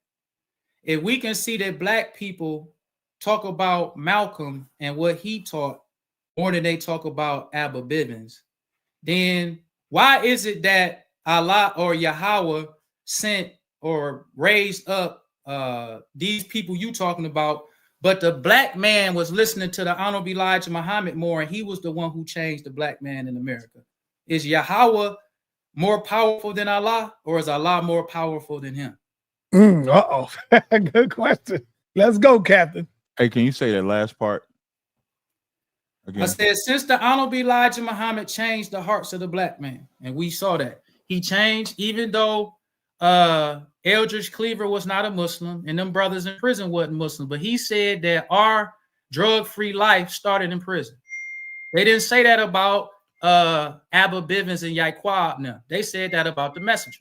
He said that the messenger's teaching saved the Panthers. The white man said that 20 million Negroes listen to Elijah Muhammad, and they are forced. Not that they, because the Honorable Elijah Muhammad's truth was so strong, it forced them to change. So if Allah ain't the God of the Holy Quran and the, how he more powerful than Yahawah? We supposed to be talking about Yahawah. We ain't talking about him. He's asking you which God is the most powerful God. Who's more powerful? Yahawah or Allah? If Yahawah more powerful, tell us who he chose. All right. Let him answer that. Okay. Everything that you said, Muhammad didn't do anything with the Quran. Even in this debate here, when I asked you to show that Muhammad, show me in the Bible that the Allah and Yahawah is the same, you didn't even show that. You know what you did? You pulled that same slide up and start making comparison between Moses and your Elijah. You know why? Because your strength came from that Bible. So the question that you're asking, the Bible says people think gain is godliness. Now, if I start dissecting Islam, as much greatness as you talk about Islam, there's murder in Islam, there's drug dealing in Islam. The Panthers fell apart from drug dealing. They didn't have no faith in Islam. You just said y'all don't even support Farrakhan. So what faith do y'all have in the belief system? So if I was to be biblically sound, I'm going to show you what the Bible says. This is Acts, the 5th chapter. This is Acts 5, and just trying to get the verse. Give me one. I'll probably have to paraphrase it to get it exactly, but this in the Bible, it speaks about men that came up professing themselves to be something. And as they professed themselves to be something, they did works. So this ain't an argument about Nation of Islam doing works. The argument is, are they the same God? So now I'm going to read, I think I'm about to, this is Acts 5 and 35. It says, as he said unto them, ye men of Israel, take heed to yourself what ye intend to do as touching these men. For before these days rose up Thaddeus, boasting himself to be somebody, whom a number of men, about 400, joined themselves, were slain, and all his obeyed him was scattered and brought to naught. And a man rose up, Judas of Galilee, in those days taxing, and drew away much people. Now I say to you, refrain from these men, let them alone, for if this counsel of this work be of men, it will come to naught. So what you're talking about in the 70s, when y'all come together, you seen it coming to naught as soon as it was built. Your greatest spokesman for the Nation of Islam was Malcolm X. And to show you how that nonsense couldn't stand with the Nation of Islam, he disobeyed Elijah's order. He left, started calling Elijah a pedophile. You don't want to talk about that. Started calling Elijah a pedophile. He ended up getting murdered by Muslims. Then Elijah dies. When Elijah dies, you just said it yourself. You don't even stand with your father's son. You don't stand with Farrakhan. So what you're talking about that you built, that thing fell apart. So when I read the Bible, when you're saying which God is the greatest, it's not about your fleshly works. It's about your spiritual works. And as good as y'all say y'all have it, y'all have murdered, y'all are drug dealers. You do a lot of wicked things in the name of our life. I was to say, my brother had a beard in Philadelphia. You know why they didn't rob him? Because they thought he was a Muslim with the beard, but they was going to rob him because in the Quran, you can rob and sell drugs to non-Muslims. You can rob and sell pork like you brought out with the Arabs selling pork in their stores. You know why they sell pork in their stores? Because they could sell pork to non-Muslims. So this ain't about the gain that you get, which was short-lived. Your Nation of Islam was short-lived. When Malcolm got killed, that was the end of your greatness, because then you saw split after split after split after split. Even Khalil Muhammad got kicked out. You know why he got kicked out? Because he started talking about the Jewish man. When he gave that speech in King College and told the truth about the white man, you know who that upset? Farrakhan. They kicked him out. And it's suspected they unalived him too. Now, what did Khalid start teaching when he ran into the Israelites? That we are the true Jews. Do I need to play that? Do I need to play when Khalil Muhammad said we the true Jews? So we can't have this argument. So this is not about gain. This is about, is the God of the Bible the same as the God of the Quran? And you have not answered that yet. All right. Captain, you can ask your last question. You can ask our brother Khalil a question. In the Bible, you cannot worship wood or stone. Why in the Quran do they circle the Kaaba? I can read the surah if you need me to read it. Why does the Quran allow idol worship, but the God of the Bible is against idol worship? And if the God of the Quran allows idol worship, aren't they two different gods? We don't worship the Kaaba. Muslims go to the Kaaba to pray. That's what Israelites say, to mislead the black man, to get them to accept y'all, because y'all can't tell the black man no truth about it. Just like how you were just talking. You didn't say nothing about how we got this knowledge we got. You just start trying to bring up nonsense to try to overshadow the facts that I just told you. So Muslims do not go to the Kaaba to worship it. We go to the Kaaba to pray. We reverence the Kaaba just like Jacob reverenced the Bethel stone. You can go to Google and Google Jacob and Bethel stone. Let's read what it says in Google, because I forgot to put this up, but I had it waiting because I knew you was going to say something about the Kaaba like y'all be lying. You can put it up if you want to put it up. This Google, but I'm going to read Google. It's called Jacob and Bethel stone. Genesis 28, 18 through 22. Let's read what it says. Because I got 3 examples of Israelites reverencing a stone just like Muslims do with God. It says in the biblical story of Jacob and Bethel, Jacob, fleeing his brother Esau, uses a stone as a pillow and has a vision of a ladder reaching to heaven. It says, after which he set up the stone as a pillar and anointed it with oil, renaming the place Bethel. So he set up a stone. Did he worship the stone? No. He anointed. Usually you anoint people. He anointed the stone because he reverenced the stone. Just like we kiss the Kaaba stone. We don't worship it. But we reverence that stone just like Jacob reverenced the Bethel stone. Now let's don't stop there. A lot of people know churches that's called Ebenezer or Ebenezer, however you want to pronounce. Ebenezer is a stone that the Israelites set up like we set up the Kaaba stone. This is what bus stop Bishop Nathaniel, when he out there lying, don't tell you. Google Ebenezer stone in the Bible. This is what it says. It says in the Bible, the Ebenezer stone, Hebrew for stone of help, is a stone that Samuel set up between Mizpah and Shin to commemorate God's victory over the Philistines, serving as a reminder of God's faithfulness and help.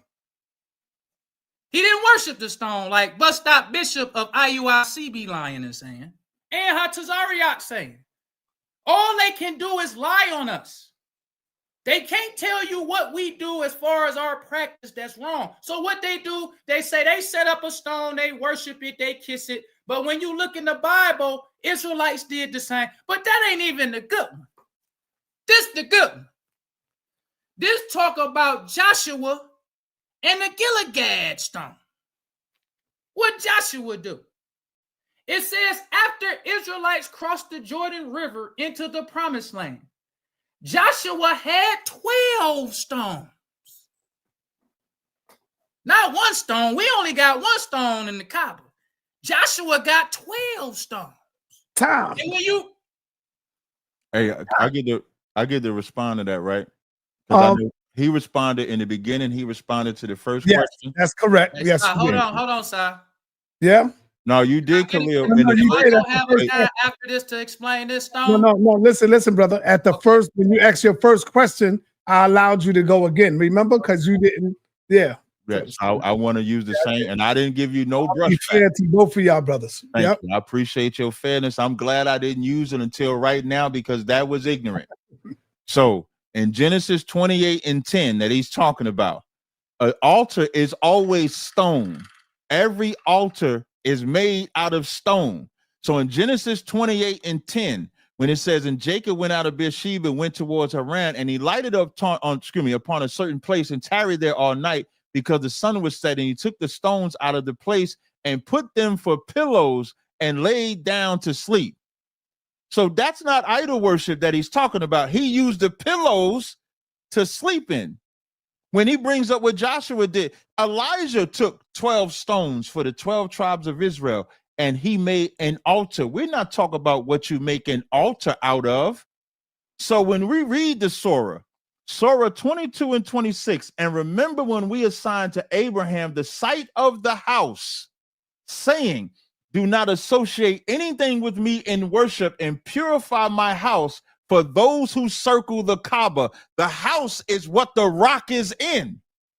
We don't have a house that a rock is in that we circling 7 times. And then it says to stand in prayer and bow and prostrate themselves to. When you bow and prostrate, that's you getting on your knees, bowing, and then you kissing it. Now, let me give a source and then I'm done. This is from I just want to read the source before I read it. This is Sahih al-Bukhari, volume 2, book 26. And this is what it says. It says, had I not seen Allah's apostle kissing you, now you're talking to the damn stone. The man goes in there and talk to the stone, says, had I not seen Allah's apostle kissing you, I would not have kissed you. So you telling me they walking in and they talking to the stone like, hey man, if I ain't see Muhammad kissing you, I wouldn't even kiss you. I just want to give that rebuttal. There is no stone that we worship. Stones are for altars. They kiss that stone in worship and bow to it.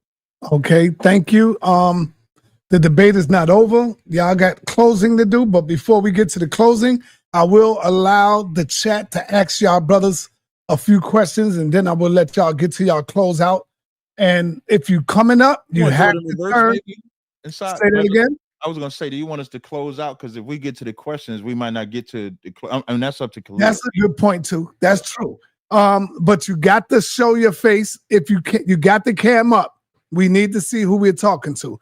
And so, brother Shabazz, I'm going to allow you to go ahead and close this thing out. You have 5 minutes in your closing. Be wise, right? And what I'm saying that for is, if it's anything you forgot you wanted to say, this is the opportunity that you can say it now in your closing. So, brother, let me get the time set. And you got 5 minutes when you start talking. So Elijah Muhammad is prophesied from Bible and Holy Quran. When we talk about Elijah Muhammad, we talking about what he did in America with the black man. We're not talking about what happened 2,000 years ago. Because when you read the stories in the Bible, every story in the Bible talk about when God made himself known to one of them and one of them led them. It's never a time where you sitting around reading a book. Now, Honorable Elijah Muhammad was raised by a God in person who Tazaryach keeps saying is a white man. But Joe lying on Master Farad Muhammad calling him a white man don't make him a white man. He is a black man. Just like how J.A. Rogers got volumes of books talking about black people who were black and passed as white. That's neither here nor there. But the fact of the matter is that Elijah Muhammad is prophesied in both Bible and Holy Quran. He did the same thing for the black man in America as Moses did for the children of Israel. He did the same thing that Jesus did when he gave sight to the blind. He raised Lazarus from the grave. He was in the grave of ignorance because we don't believe that story as its actual facts. That story's about Jesus. He gave sight to the blind like the messenger did. He raised Lazarus from the dead like the messenger raised the brother in the Panther said them brothers lived a drug-free life in prison. So if the Honorable Elijah Muhammad can do that good work, but you can't even tell me about what Abba Bivens and them taught the black man that they know, but the Honorable Elijah Muhammad can never go to prison or never meet them brothers that was in prison, but his teachings is so strong that it will cause them to stop. Who doing that today? Nobody. Because the Honorable Elijah Muhammad's works can't be duplicated. Just like Moses' work couldn't be duplicated. All y'all can do is criticize. All y'all can do is lie. But the fact of the matter is that the Honorable Elijah, because Jesus gave us a good yardstick to measure a person who is he said, beware of false prophets, because you will know a tree by the fruit that it bears. No good tree produces bad fruit. The Honorable Elijah Muhammad resurrected the black man morally, spiritually, economically, regardless to what Wallace say, regardless to what Farrakhan is doing now, just like Moses.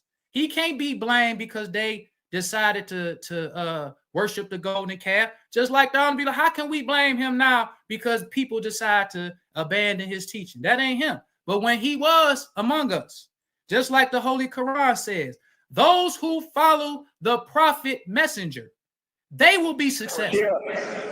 So, 1400 years ago. So this brother, but my point is still the same. Allah came to us just hold like on. Time out. Captain, you playing something. You can't do that. I didn't know that okay, I don't even have my screen presented. Yeah, I gotta give him like five, 4 Wait. But stop, but brother, I didn't know that. I'm thinking you talking. I don't think my screen is shared. I'm trying to play something to get it ready. It was coming out. Yeah, that's not my fault, Khalil. That's Sidnet's fault. That's not my fault. How's that my fault, bro? Because I didn't know that you had me. It's all good, though. It's all good. I know on. you understanding what I'm saying. No, wait. No. What I don't want. Hold up. Time out, both of y'all. Captain, you supposed to be on mute. If you was on mute, nobody would have heard that. Listen, when I'm playing this, you telling me it came through my headphones? Yeah, I can hear it now. I'm hearing it. You're hearing it out of my headphones. Put it on mute. I won't hear it. Put your joint on mute. I get what you're saying, but what I'm saying is this sound is coming out of my headphones. You saying we hear it out of my headphones? Yeah. 1400 years You hear this right now? Can you hear it, Khalil? I hear it. He interrupted what I was saying, but let me just read one more thing. Let me just. I disagree with that. We can hear it. Let me just read. One minute. Captain, put your screen on mute. Put it on mute, Captain. All it's one is mute yourself.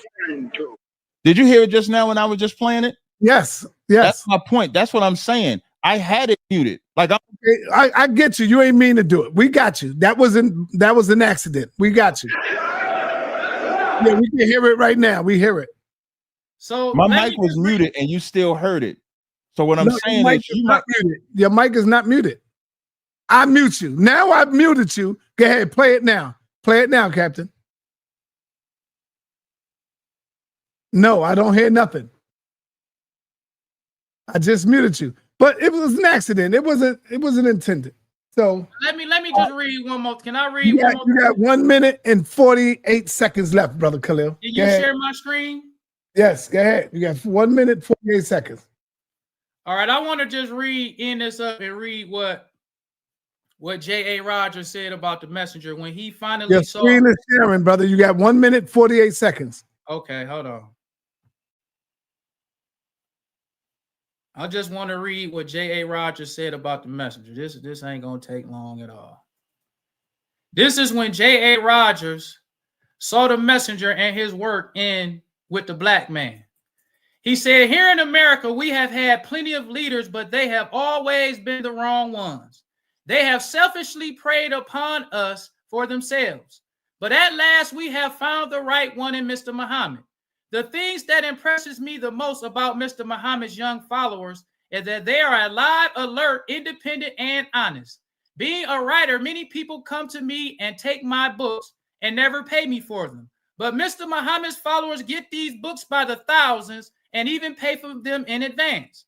Not only do they themselves want to learn, but they want to spread this knowledge to the rest of our people. Mr. Muhammad is doing a great work. At last, we have found the man who is unselfishly trying to get the right knowledge to our people.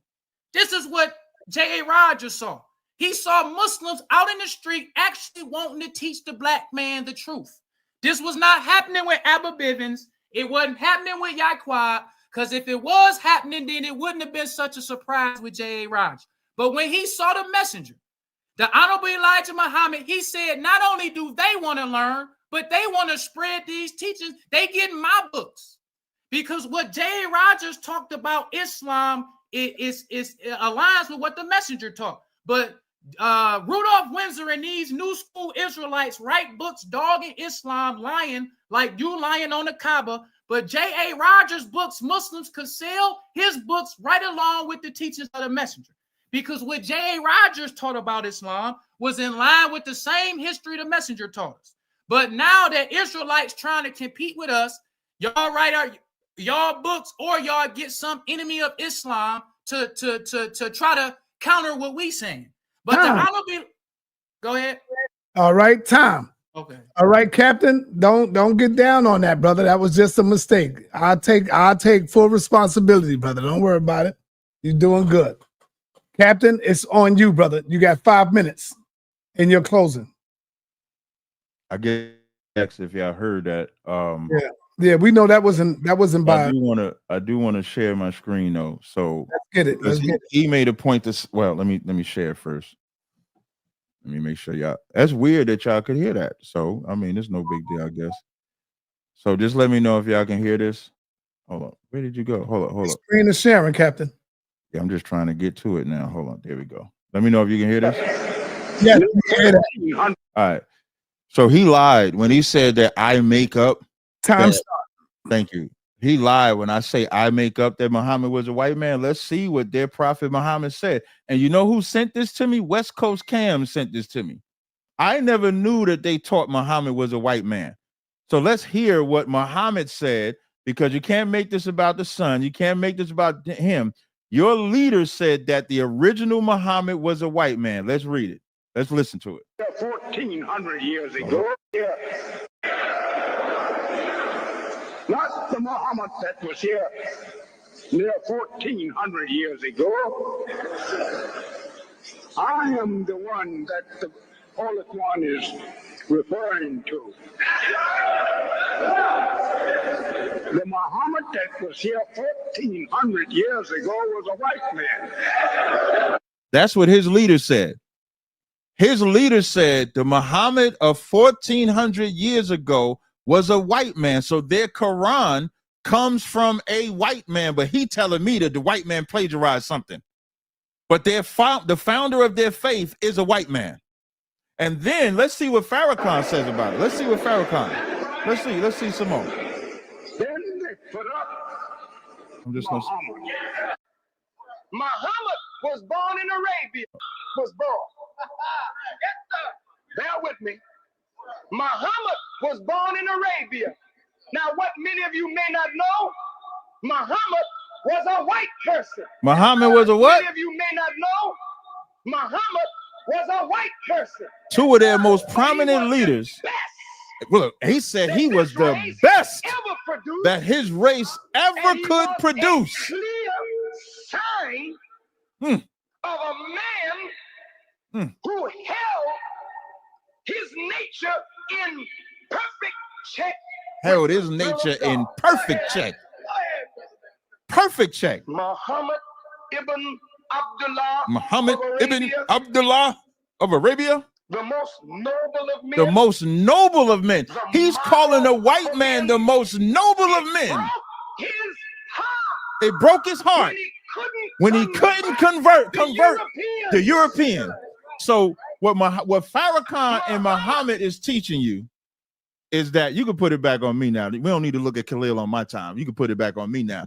What Muhammad is telling you, what Elijah Muhammad and Farrakhan is telling you, is that the most noble man that gave them the Quran was a white man, and that the European rejected the white man. So what did any good white man do when he get rejected by white people? Go to the niggas and gave the niggas their belief. So don't say that I said that they're white. Your leaders said that they're white. His son said that he's white. And with everything that he said about Malcolm, about Elijah being Moses, everything that he said went right back to the Bible.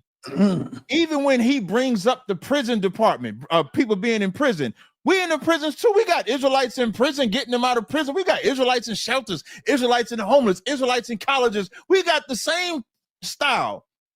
That's why this debate is not about who does work in the community. That's not what this is about. This debate title was clear. Is the Allah of the Quran the same as Yahawah, some may say Jehovah, as the Bible? He has not substantiated that at all.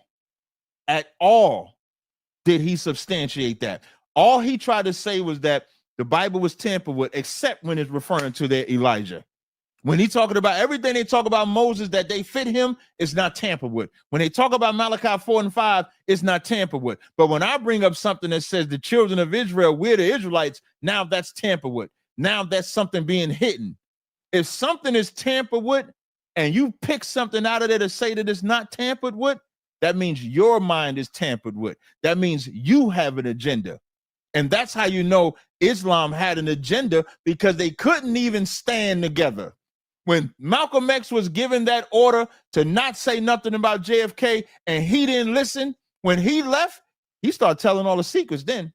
He started telling about Elijah being a pedophile. The only bad part about that is, for Malcolm, if you knew he was a pedophile when you was there, why did you even stay in there? So which one is the truth? Either he was a pedophile or he wasn't, because you supported that pedophile by him doing that. That's him, not me. And then what did they do? They killed that nigga. They killed Malcolm. As much as Israelites have split from each other and have gotten back into it, you have never heard of another Israelite killing another Israelite. Wow, man, damn, powerful closing, man. On both sides, powerful closing. All right, this is the part where we begin to open up the floodgates. Remember, come in, ask a question. Once the teachers up here say, yo, you could get rid of him, sir, I'm done with him, I gotta let y'all go. You got the cam up, and the first brother, West Coast Cam, let's go. You up, brother? Unmute yourself. Let's go. There we go. Greetings. Can you hear me? Yep, I can hear you, brother. Man, thank you for having me. I'm the brother that sent brother Tazaryach the video. We actually had a couple of, what I wouldn't call it debates, but discussions about similar topics a few months ago. But it wasn't none of this energy. It wasn't this kind of disrespect. So I didn't, receive it like that. You're a Muslim, brother? You're a Muslim? FOI, 35 years. Man, you just completed treason, brother. That's called treason, what you doing there, brother. What's treason? You sending Israelite messages, helping out your Israelite brother. Well, yeah, I mean, FOI, brother. Yeah. We don't hide information. We don't hide knowledge and information. Man. Let's go. Go ahead, brother. Yeah, no, I know you. It's comedy. I know you keeping the spirit light. No doubt. But sadly, though, I got like two questions real quick, or three questions if you don't mind. The first question is for Khalil. You say you FOI, and you asking Tazaryach who his leader is, and you saying that Elijah Muhammad represents to Moses, but then he didn't speak eloquently, so he needed somebody to speak, clearly. So who is your leader right now? In the absence of Elijah Muhammad, in your organization that doesn't accept Farrakhan? We still accept the modern Moses, just like after Moses died. Who is the Aaron? When Moses died, they wasn't talking to Aaron no more. No, I'm asking you, who is the Aaron? Who is the Aaron to you? Well, that's just a story that Honorable Elijah Muhammad taught us. There's no literal Aaron, but we can use that. So do you believe that Elijah Muhammad is physically dead, or is he alive on the wheel? What do you believe? I believe he's physically dead. All right. And Brother Tazaryach, do you believe that your God, is a spirit or a man? No, the Most High is a man, not like you and I. Exodus 15:3 says the Lord is a man of war. He sits on the throne. So for us, he's a man. How is he different than us? What do you mean? You said he's not like us. I mean, his power, his greatness. He's never been on this planet physically. Wow. One other thing I want to clear up when you mentioned about the energy.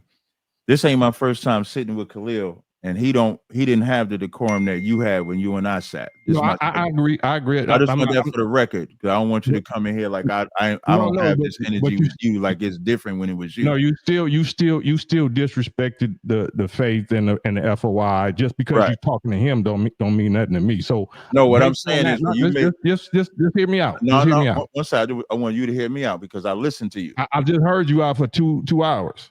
Well, you just interrupted me. I didn't interrupt you when you said I didn't have this energy. I let you say what you had to say. So go ahead. Listen, I appreciate I'm trying to hurry up and get off of here. I mean, that's not my fault if you got to hurry up, but I do get to respond to what you say. So now when you and I spoke, I think we spoke twice. It was coy and we disagreed, but it wasn't no high energy or anything like that, because that's how I match what you are. This is my second time with Khalil. The first time it was high energy, so I knew it'd be high energy now. So this has nothing to do. Like if you got out of pocket, I would do the same thing with you. I just want that on the record. All right. Now to answer your question about the Most High, for us, the Bible says our God has never physically been on this plane, but he sends messengers. He sends angels. That's how it communicates in our book. Okay, so you believe that. So last question for both of you, for Khalil and Tazaryach. Tazaryach, are you familiar with 1 Kings 18 to 40? 1 Kings, which deals with Prophet Elijah, since we're talking about Elijah, right? Elijah and the Baal prophets.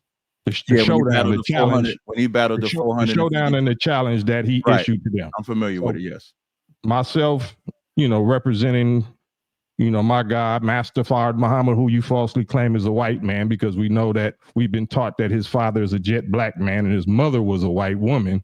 But in the name of that God, who I believe wholeheartedly is a true and living God, and in the name of his Mahdi or Messiah Christ, the most honored and most honorable Elijah Muhammad, and in the name of their Messiah, Farrakhan Muhammad, I issue a challenge, a public challenge to both of you, gentlemen, to invoke the curse of your God. If your God is the real God, invoke the curse. Let's invoke the curse and the wrath of that God on which one of us three is worshiping or believing or teaching the wrong God. Are y'all willing to put y'all life on the line and pray publicly this one in the name of your God for us to be cursed, which one of us cursed or killed, not by each other, not by so-called man's hands, by your supernatural God's power?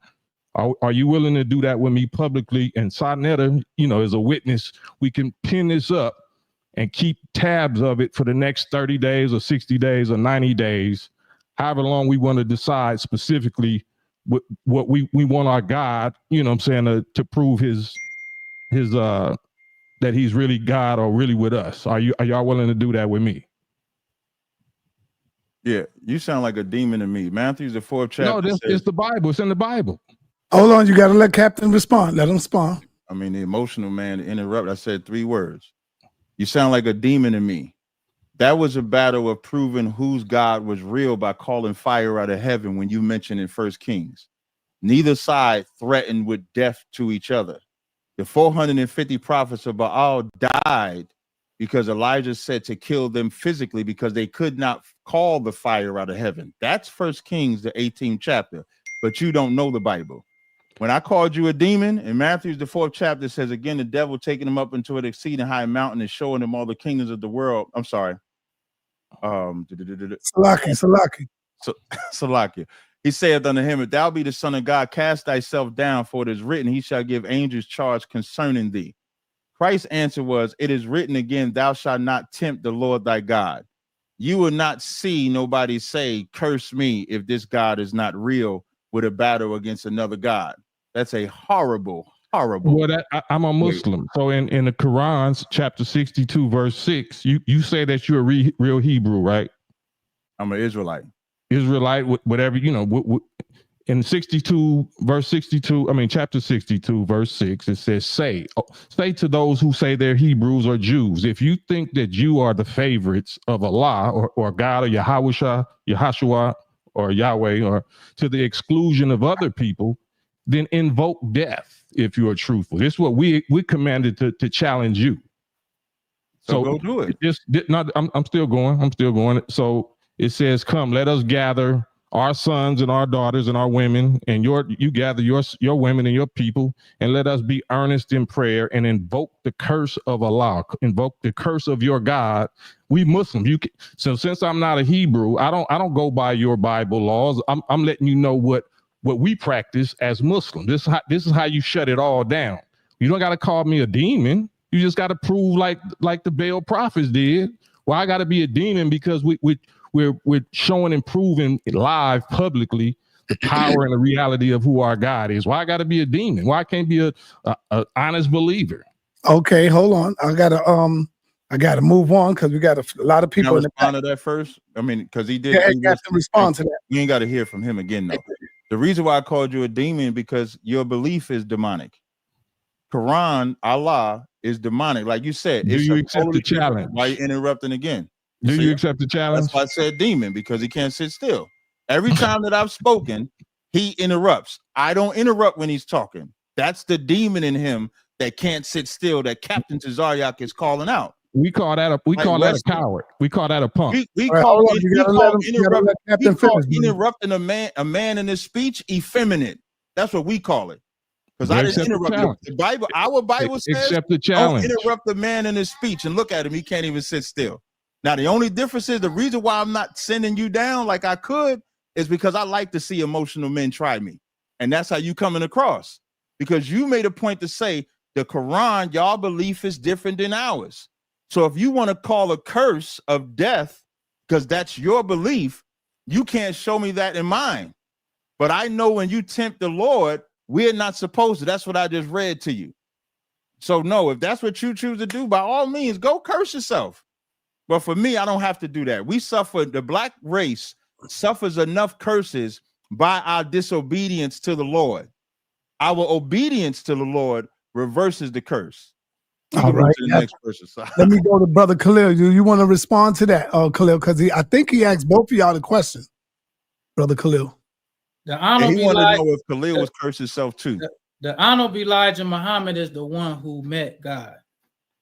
He is the one who proves to us whether Master Farad Muhammad is Allah or not. And he done that. So now it's time for you to either accept it or reject it. We don't participate in that kind of stuff. You can either believe what was said or not. That's not our, we don't make challenges to people with their God and say that. We don't do that. We never did that with the message. It says that in the Quran. Hold on. Let me let y'all know, man. Khalil is just being humble right now. Y'all don't want this brother turning up. Trust me. He just being humble. I want to ask you, Brother Khalil, what is the difference between you and West Coast, brother, being that y'all both are in the FOI? Y'all both respect the Honorable Elijah Muhammad as the master teacher. What is the difference between you two? Because the brother coming at you, the brother giving up valuable information to the ops. And I'm like, I don't understand that. What's going on, Brother Khalil? Well, I'm a Muslim who believes only what the Honorable Elijah Muhammad taught. I believe that Allah came and chose him. I don't believe that he chose Farrakhan. The messenger taught us that there is no, he said he didn't choose himself. He wasn't sitting around reading the Bible or reading the Holy Quran and then listen to another person and said, oh, I want to. No, God came in the person of Master Farad Muhammad and chose him. He was chosen by God. Nobody else on earth can say that. Nobody else in America, none of these leaders, whether you talk about Tazaryach, whether you talk about Israel United in Christ, none of them can say God chose me. And what I have is the divine solution for the black man. And then you see his divine solution work for all those who accept it, even those who not Muslims. When the brother from the Panthers, Eldridge Cleaver, he said that our drug-free life started in prison. Why I gotta do something that this brother talking about when the Honorable Elijah Muhammad's teachings and his work prove what he said? He taught us you can accept it or reject it. We don't force no brother to believe nothing. Our job is only to offer you the truth. After we offer to it, it's up to you. All right. Let me move on over. Brother West Coast, if you would like to get in touch with me, I'm gonna put my email up and we could probably set something up. I'm gonna throw my email in the chat so you can see it. I'm gonna post it up there and then you could get at me and whoever you want to step to, we can make something happen. Let me go on over to my big brother, Apostle Zaquan. You on the call, brother.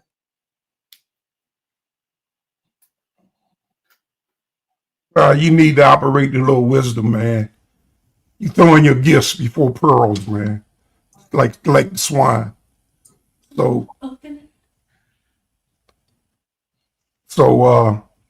but thank you. Look,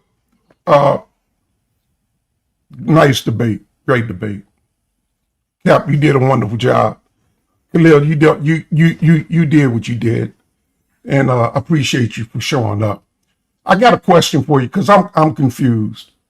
The topic is Yahawah and Allah the same God? And that word there, Hebrew word God there is Hala, AHLA. In the singular, it means power. So Yahawah and Allah is the same power. But then you said that Master Farad Muhammad and Elijah Muhammad, they too are Allah. Is that what you said? I didn't say that Master Farad Muhammad and the messenger is Allah. I said that Master Farad Muhammad is Allah, and he chose the honorable Elijah Muhammad. When we don't believe, just like when I told Tazaryach, we don't believe that it's a God of the Bible and a God of the Quran. We believe that Allah is the Lord of the worlds. We believe that all of the prophets was Muslims, but we believe that the Bible has been tampered with. This is why the black man never understood the Bible until the Honorable Elijah Muhammad taught us the Bible. Nobody ever tried to. The Honorable Elijah Muhammad got newspapers. He got radio broadcasts. He got interviews. He has ministers. He has a real, when we talking about these people, y'all talking about, I never heard of Yahawah until I heard Bishop Nathaniel say Malcolm was taught by him. I never heard a brother quote something that Yahawah said. I never heard a lecture of him. I never heard no brothers who wasn't Israelites talk about him. But when you talk about the Honorable Elijah Muhammad, Huey P. Newton talked about the messenger. When he talks about his 10-point program, he patterned that after the messenger's program. When you talk about Eldridge Cleaver, he said that the Muslims' teaching saved us from total destruction. Our drug-free life happened in prison. That's the messenger. Okay, okay. You said that already. I heard all of that. So just let me, because Falcon cut me off soon. Okay, I know you. So give me this little moment while Saz allowing me to speak. Because basically what you're telling me is that you are a man worshiper. You worship man. A man that was birthed into the world, who had a mama and a daddy, just like you. And I ain't never met a man before in my life that I would even esteem higher than my mama or my daddy. Because see, that's how much my mama and my daddy means to me. I'm not a man worshiper. I worship Christ as my king. And as we ought, I venerate him as a king. But I worship my God and my God alone. And that is Yahawah. Kahala, Yahawah. Bahashim, Yahawah Shah. You are sitting here being a man and you telling me that you worship another man. That ought not to make you feel some kind of way. All right, let him respond, and then I got to move on, Apostle. You can respond, brother. You telling me you worship a spook?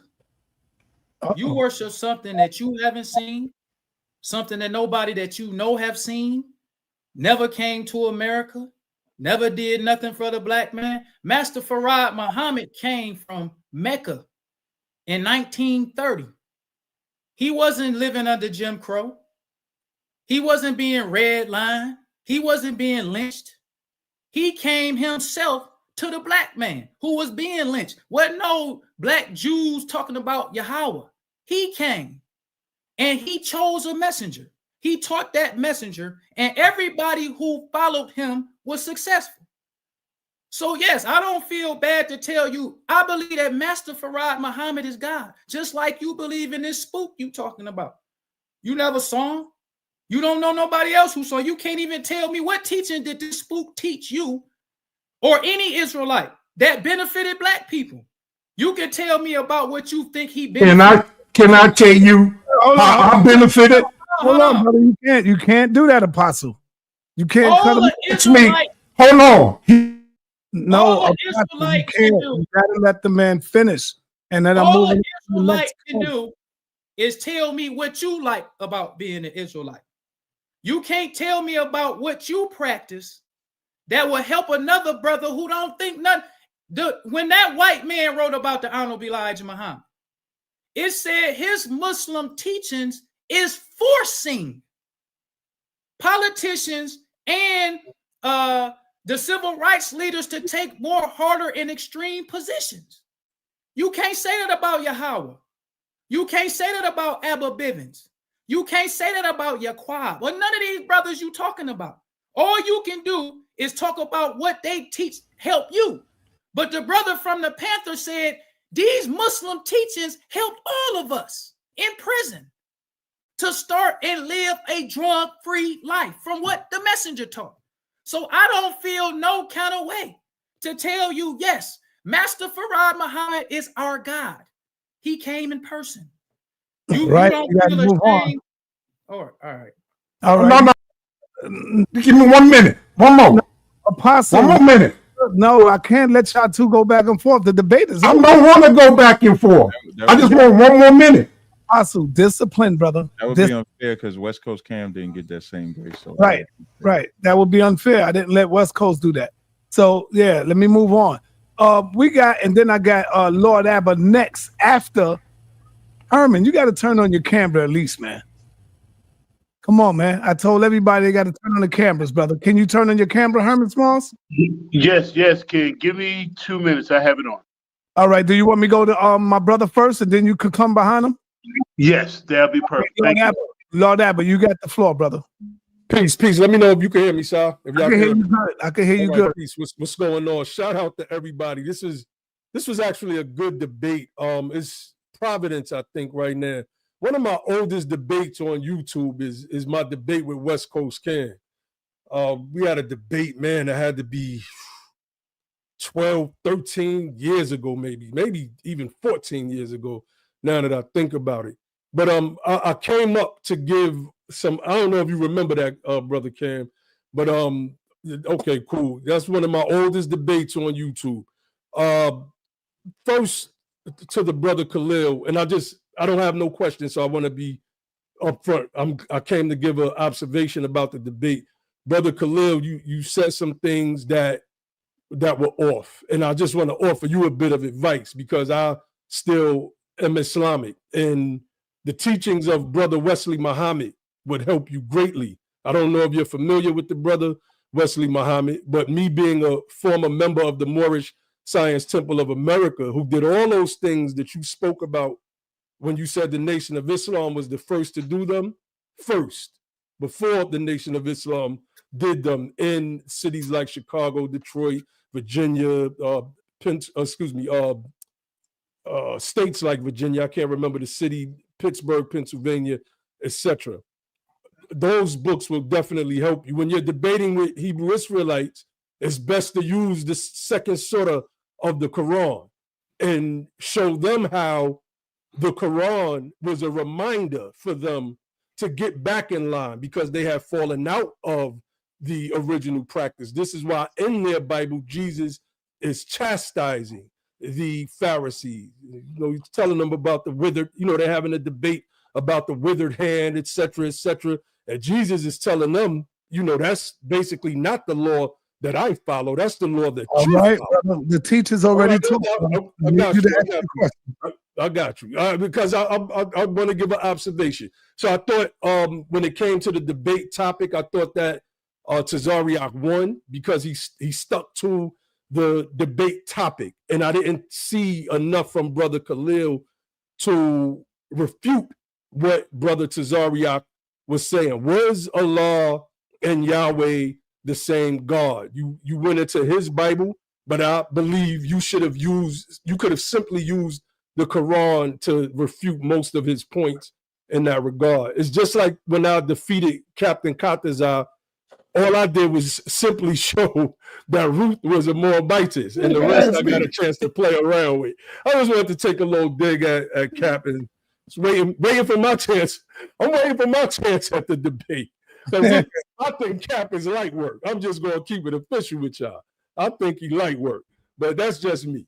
That's it. Oh, you got more, brother. That's all I got. All right. Brother Herman, you ready? Herman Smalls, you ready?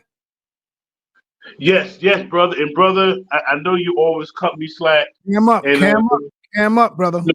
If you could allow me just that, because I'm going to be brief, because I'm still not in position. Okay, you can't cam up right now? Yeah, I can, but I would like to drop it. You should have said that. Go ahead. And just like the brother previous, more of an observation. And let me just first say, I mean, the two brothers staked out their positions and articulated them great. So we had two of the finer men in our community to have different ideologies that represent what they think will uplift our people. So I get that part, and I think it's beautiful that this is positioned as a debate. But I would dare suggest that if we can start building those bridges across different ideologies, I'm a second generation Pan-Africanist. My father went through the civil rights, Panther, the movement, the nationalists. This is about Herman. Yes, exactly. Okay, so all right, I'm going to wrap it up. Already spoke. You have a question. Yes, my group again. We have a conflict of beliefs and ideologies. Can we find commonality? And the question is this. The question is this to both of them. And interestingly enough, it applies to both of them. If charity starts at home, unity should start at home. So if you have an ideology that's for the people, but if you look right immediately at your own ideologies, look at the splits, look at the divisions. If these are people that believe 99% the same thing you do, the same 12 tribes, the same the black man is God, the white man's the devil. But y'all can't come together on either side, and you're right in the same house of belief and ideology. Why is that? Because if anyone who can group you all together, that might be the Messiah that we all looking for. I would love to hear your question to the debaters. To both, I believe they both. Why having your own belief system organize and unify the people that stand closest to you? Okay, Captain, you could go. Yeah, I actively push that to Herman Smalls. I'll give my most recent example. I think it was 2 years ago. I had invited both a group by the name of Sakari. They're gay now, but a group by the name of Sakari and IUIC. I invited them both. Yes, Sonetta, that's a gay group. That's a gay organization. Right. Hold on. Objection. All right, that's I won't say it no more. You can't knock the whole group for one brother, bro. Come on, man. Of the leader getting pegged, I mean, if the head is sick, you can't knock the whole entire. Okay, no sweat. And the leader didn't get pegged. It was a thought. It's a lie. He bought the anyway. So what I did was I invited them and I invited IUIC. Hey, but Captain, I'm sorry, but see, you supposed to be you falling off. Even with the thought, I'm surprised you ain't used the Bible. Because I'm trying to let it go. I was trying. If you even have the thought, you might as well say you have committed the crime. That's right. Your Bible, and I'm surprised you didn't know that, brother. But that's going to lead to my ending point, though. But to Herman Smalls, I always invite every school, like especially because I travel. So I travel a lot, and when I go to different locations, now that I taught y'all that, watch Hebrews come out and say that now. I be teaching y'all. Y'all don't want to give me the credit, man. But go ahead. So, but they, in short, Herman Smalls, they don't come and sit and have the conversation. So when you say why we can't sit together, I've invited IUIC in Atlanta to come and sit down with me at the school. They just don't do it. So you can see us on Commander Jenny Hanna, my leader, has said for all of us to come together. We can't make people sit down and have the conversation with us, but we can invite, and we have consistently invited those brothers to come and sit down with us. And it doesn't have to be seen. It's not something that got to be recorded, filmed or anything like that. They could have just sat down with us and we can work it out. So I do that to this day, and Commander Jenny Hanna has done the same thing. Respect. And again, if I could ask that same question, of our brother. Hold on, brother. I gotta let Brother Shabazz respond to that. You asked both of them the question. No, exactly. I was going to reintroduce the question, just to make sure he's clear about what I'm asking. All right, go ahead. And good brother, just very briefly, I asked this because in full disclosure, my daughter goes to MUI. And she's there. That's one of the best decisions I've made. And I'm nowhere near a Muslim, brother. I'm a black nationalist, Orthodox Garveyite. But check this. Minister Farrakhan stood on those positions related to that shot.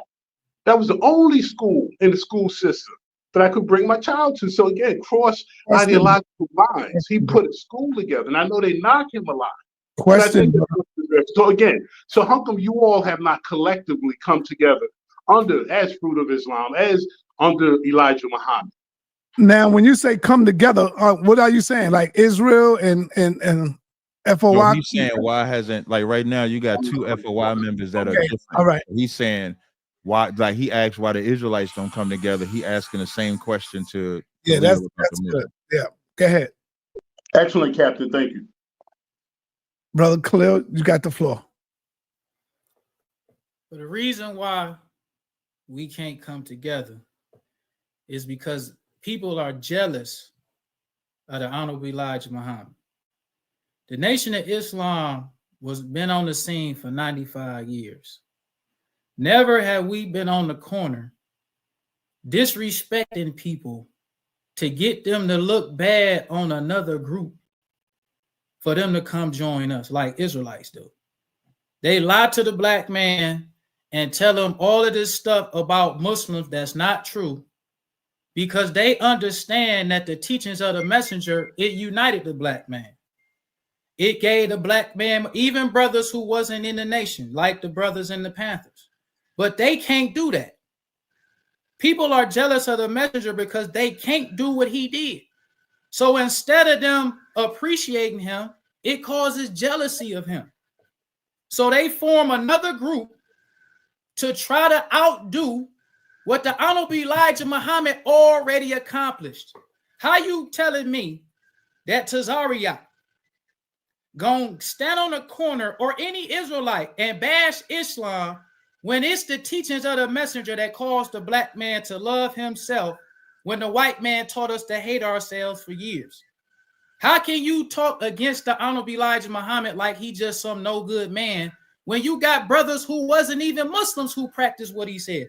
Brothers in prison right now, when you go to prison, no brothers could say, yo, because I'm practicing this, drug-free life happened in the prison. Or no group can look at Israelites and say, you know what, I was looking at the program of Israel United in Christ, and I formed a whole nother group based on what they teaching, because what they teaching is so beneficial to the black man that we don't even have to take the whole program. We could take some of the program and form another strong black revolutionary group. None of them can say that. So we cannot unite with no brother who jealous of the Honorable Elijah Muhammad. If you're a brother and you hate the messenger, you stand on the corner and you speak against him, we can't unite. We're not trying to unite with you. We're not trying to see eye to eye. Because if you can't appreciate him, you can't appreciate me, because I love and I follow him. So if you don't like him, you don't like the Islam that he taught, I'm not trying to unite with you. I'm not trying to see eye to eye with you. Because if you don't respect him, you won't respect me. And if you don't respect him, at least for the good work that he did, then you really don't want nothing good for the black man. You just a jealous brother who trying to outdo the messenger because you jealous. All right. Herman, you good? I'm good. The brother covered that. Both you brothers, I respect that position. And I think I hear an opening. So unity starts at home. Great debate, brothers. Thank you, brother Sarnetta.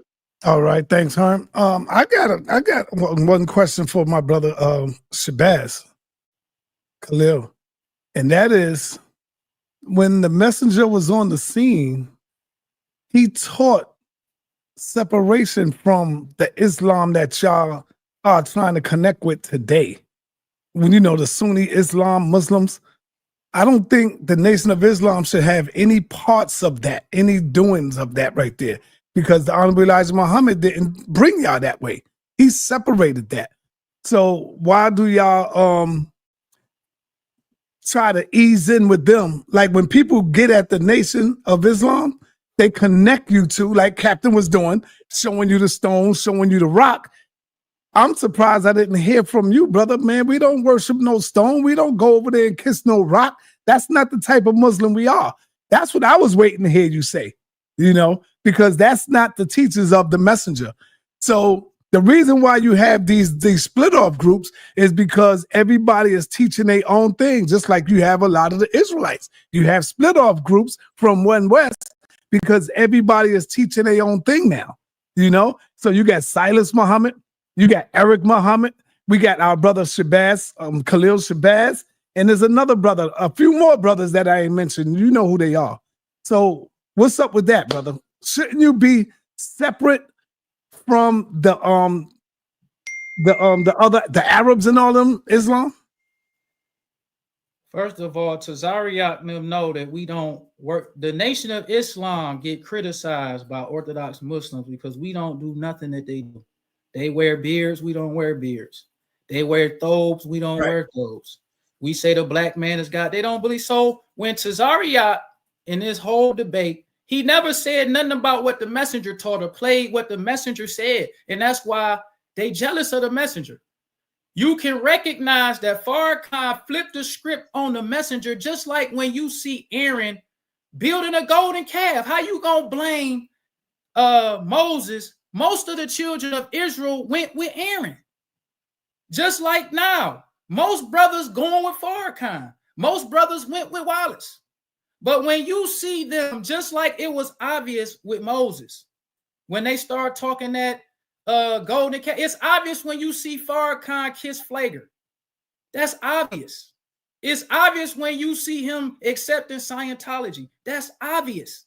But instead of people like Tazaryach, you know the messenger didn't teach that. You know the messenger wasn't for that. But because you jealous of him, you want ISUPK to be to the black man what the Nation of Islam is to the black man. So then you just spread lies. You say, oh, when did show me where the messenger taught us to worship the Kaaba or worship the moon or any of this stuff you're talking about. They just jealous of the messenger. That's what it is. And it's only going to be a few people. Can I respond to that? Yes. Can I add to that? Who's that? No, not before me.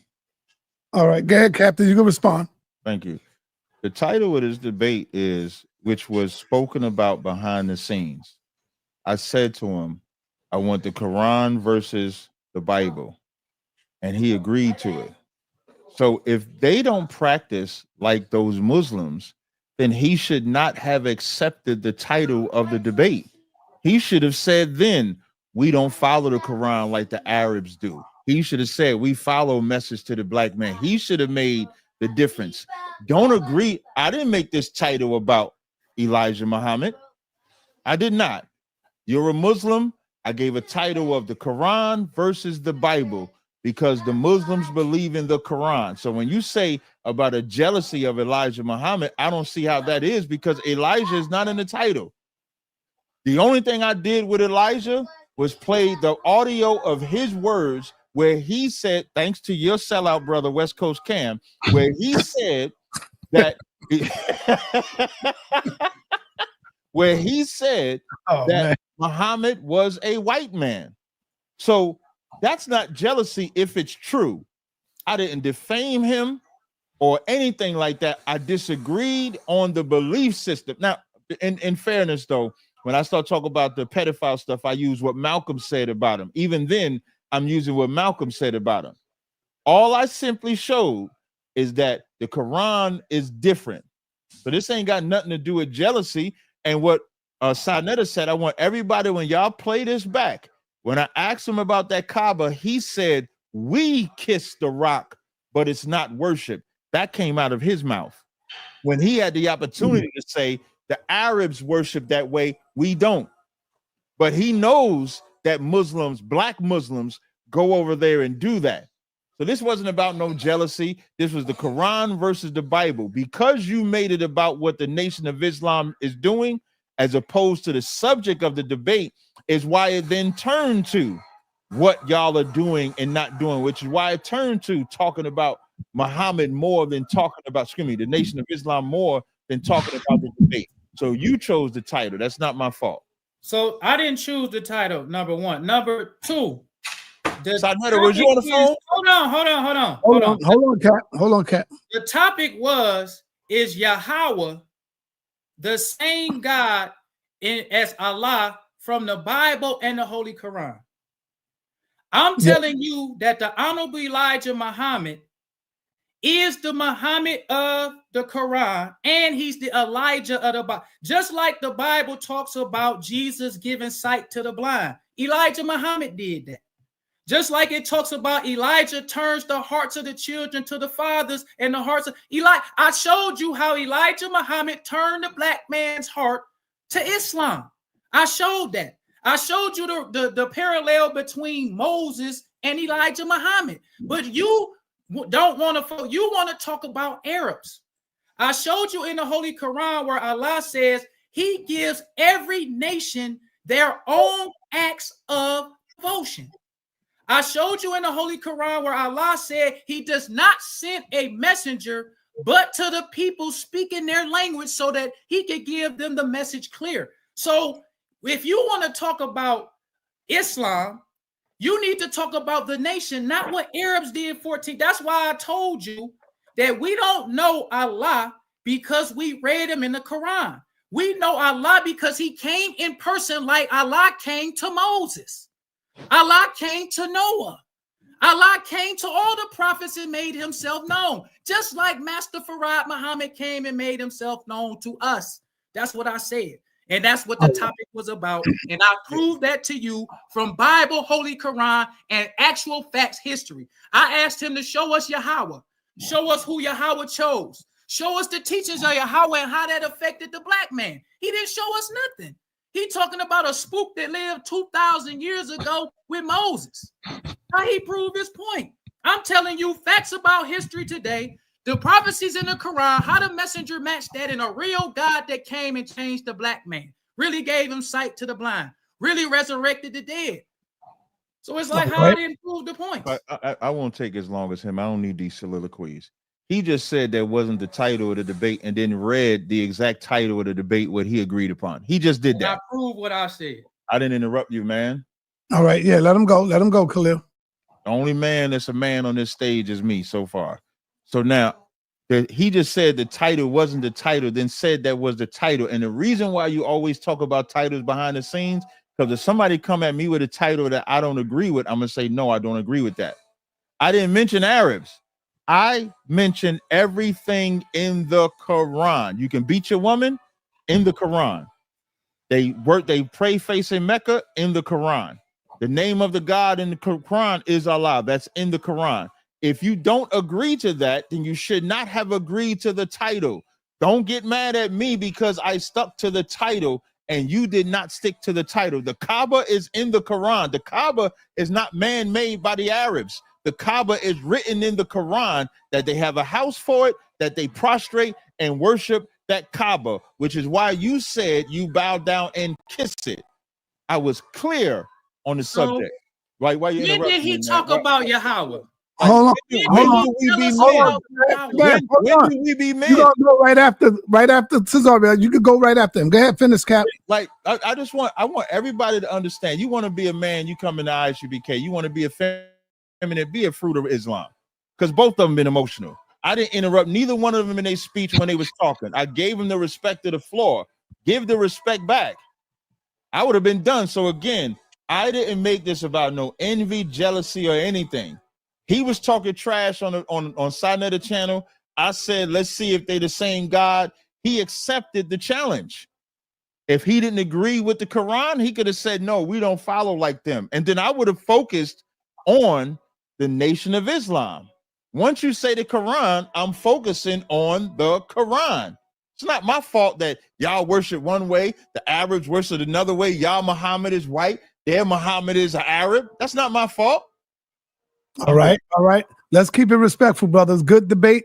Brother Shabazz, you can respond, brother. Nah, he never told us about Yahawah.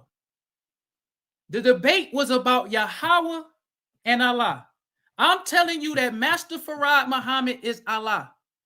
He came to America, chose the messenger. The messenger did for us the same thing that Jehovah did when he talked to Moses. Moses led them. So if he ain't mentioned Yahawah, if the topic is talking about Yahawah, in the Bible, Yahawah came to Moses. He taught Moses. Moses was the only one he taught. Moses led them. If he talking about Yahawah, how come he ain't talking about Yahawah doing that for us? I talked about how what Jehovah did for the children of Israel and Moses, Master Farad Muhammad did for us. So how am I not staying on? He never talked about Yahawah. He talking about what the Arabs did. He talking about the Kaaba. He talking about something that ain't got nothing to do with Yahawah. I asked him, okay, well, who did Yahawah teach in America? He couldn't. What did Yahawah teach that helped the black man? Nothing. All he doing is insulting the nation, saying stuff that's not true that we don't do. So the whole debate, he ain't never said nothing about Yahawah. All he doing is telling us about all of this nonsense about Arabs. I'm telling you about Master Farad Muhammad. I'm telling you about the messenger. I'm telling you how his teachings changed us like Jehovah's teachings changed them. I told you about how when Moses went up on the mountain, the people changed and worshiped the golden calf, just like how Farrakhan and Wallace, when the messenger died, they changed the nation of Islam. How I'm not sticking to the topic. I'm talking about Allah. And I'm showing you Allah in the Quran and the Bible. He never talked about Yahawah, not one time. All right, let's go to John Fort. What's up, man? You got a question, John? Unmute yourself. Hey, Sal, respectfully to the stage and everything before John goes. Hello? Can we not have these long soliloquies? I mean, people. Yes, I got. We get to. I'm with you too. I'm with you on that. All right, let's keep it short, y'all. We winding down. Both of these brothers got something to do, and we want to almost end this thing right now. The debate is already over, y'all. So right here, this is just the after party. Okay, John, let's go, John. Yeah, can you hear me? Loud and clear. Peace to the panel. Peace. My first question, I'm gonna try to really be quick because they keep saying the same old thing over and over. Look, this is some male supremacy garbage. I ain't heard nobody talk about the woman and her role in humanity. All right. Okay. None of us will be here. Stop, brother. This is not what that debate is about. You are lost, and you way off topic, brother. I'm gonna have to let you go. You talking about a woman debate now. All right, I'm gonna have to let you go. We don't want to waste no more time. Let me move on, because obviously you ain't get the title. Elder Suntan, let's go, brother. What's up, man? Unmute yourself, Suntan. All right, peace to the panel, peace to everybody. Captain and our new brother. Here's my question first to Captain. Captain, you was going saying that they got the Nation of Islam got their word from a white man. As I can remember, 1500 BC, and this was reality, not Bible history, because everything that the Christians and Israelite teachers, they say it's history, but it's not history because the Bible is not a history book. So what I'm saying, in 1500 BC, at the Council of Nicaea, that was white men, and that was the ones who gave that word. So I want to know what you have to say to that, and then I want to ask, and I'll say something else to the brother, because Captain, far as I'm gonna let you go. Far as I understand is, because I was a Christian for a long time, Captain. So I just want to know if you can tell me what color of the man was who taught you what you know, because like I said, the only true relationship to your Christianity is the Council of Nicaea, because that same book that you preach on every day. So go ahead. Okay, so the color of the man that taught me was black, and Constantine was black too historically. It was black people that ruled Europe during that time. But even with that said, that doesn't match the same thing that Elijah Muhammad said about Muhammad. Elijah Muhammad said 14 years ago, the founder of Islam was white. That's the equivalent of me saying Jesus is white, or Moses is white, or Elijah is white, Isaiah is white. That's the difference. What you're asking me is Constantine translating records that was already written into English. So there's a difference there. So their prophet is a white man according to their teacher. At best, you could say a translator translated the Hebrew and the Greek into the language, but first of all, he's not white. So Constantine was not a white man. But let's say if he was a white man, he's not a prophet of God. They're saying their prophet of God is a white man.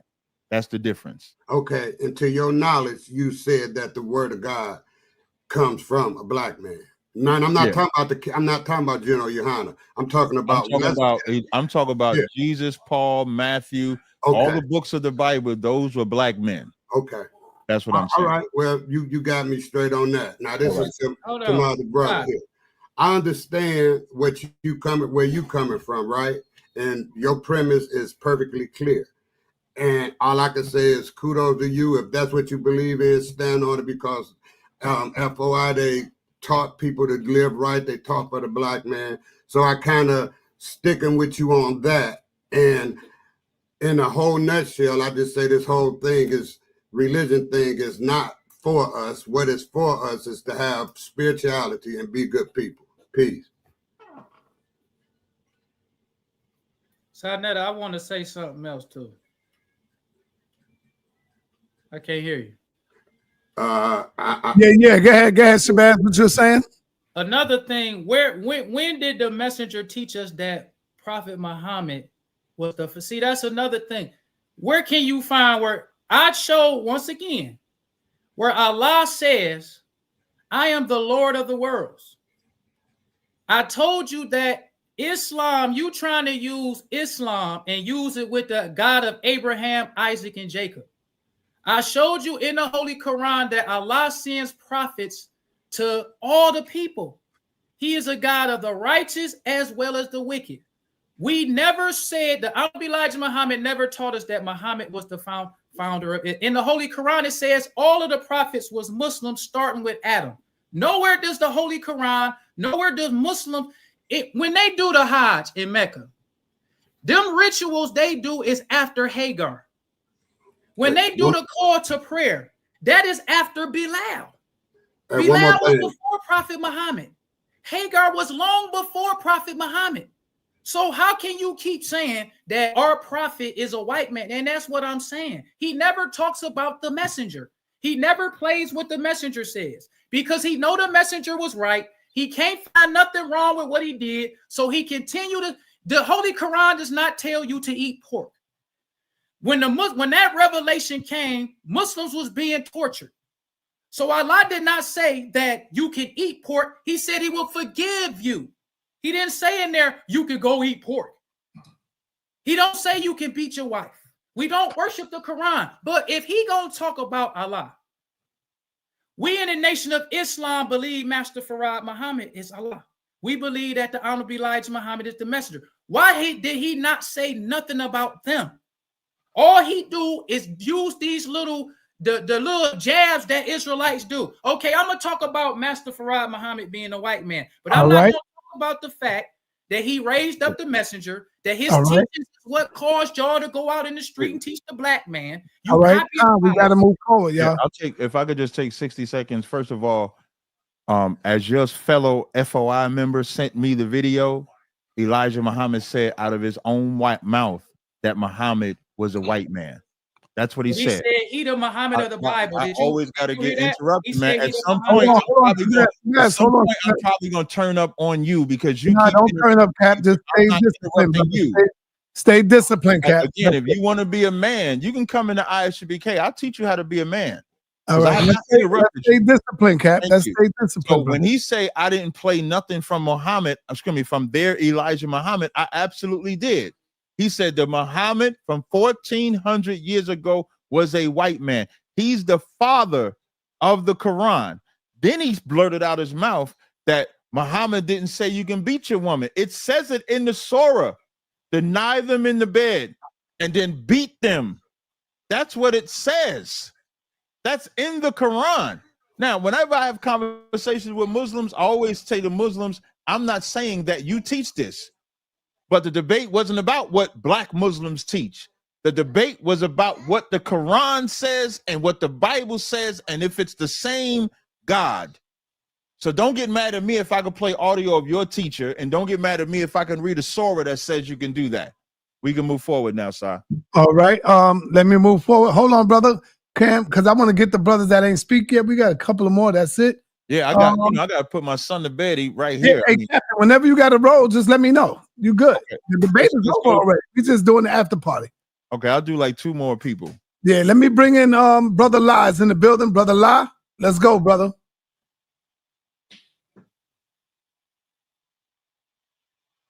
Peace and blessings to all the brothers on the panel as well as your family. Peace, brother. Peace, brother, to you and your family as well. Okay. Assalamu alaikum rahmatullahi wa barakatuh. Before I go any further, I'm going to say Bismillahi ar-Rahman ar-Rahim. The premise, I'm looking at the title, and as I was on my way coming home, I heard a lot of things being said on behalf of the NOI, referring Elijah Muhammad as somewhat as being the prophet, and saying you were giving a comparison towards him being the same as the Prophet Muhammad in the Bible. Or not the Bible, excuse me, astaghfirullah, for saying the Bible, saying the Quran. I perceive that as being somewhat, speaking from myself as being a Sunni Muslim, and other brothers will perceive that as being shirk and bitter. There's a clear, definitive difference between the Prophet Muhammad, peace be upon him, as well as a man that's alive, Elijah Muhammad. That comparison within itself, across the board as Muslims, would be perceived as shirk and bitter. Now, in regards to the premise of the title that was on the board, I believe it was a fixed fight from the beginning, brother. You took it upon yourself to debate this man under the premise of one title, and it was a fixed fight, brother. I just came here to just say that to you, Ak.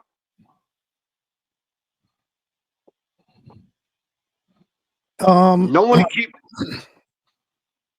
Well, the Quran states that in the Quran, brother La, with all due respect, it tells you that Allah will send the prophet to every nation of his people. And I have to disagree with you on that. I have to say the Honorable Elijah Muhammad was indeed a messenger to his people. He came to his people. That's what I'm saying, because the debate is over. So now I'm saying that Elijah Muhammad was indeed a messenger to black people, not to all people. He came here to free the minds of black people, first and foremost. So I just had to throw that in there, brother. And I want to just and you're right. You're right, brother La. The Honorable Elijah Muhammad was damn sure different from the messenger of Muhammad of the Quran that you're saying that, Prophet Muhammad. I agree with you. He came for his people. Elijah came for his people.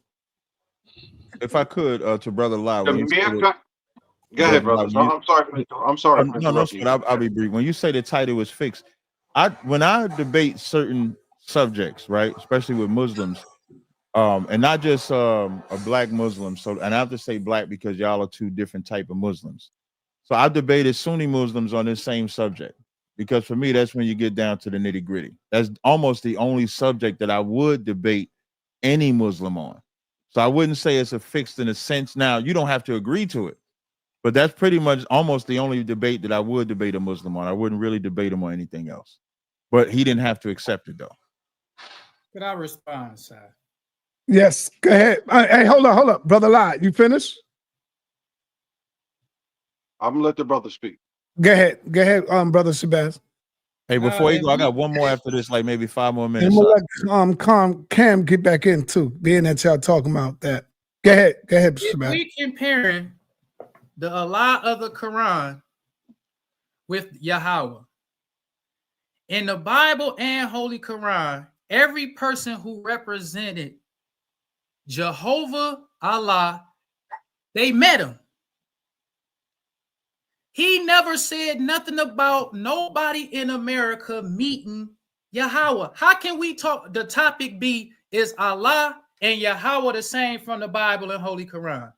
Every instance that you talking about God in the Bible, he came to one representative. That one representative told the people about the God.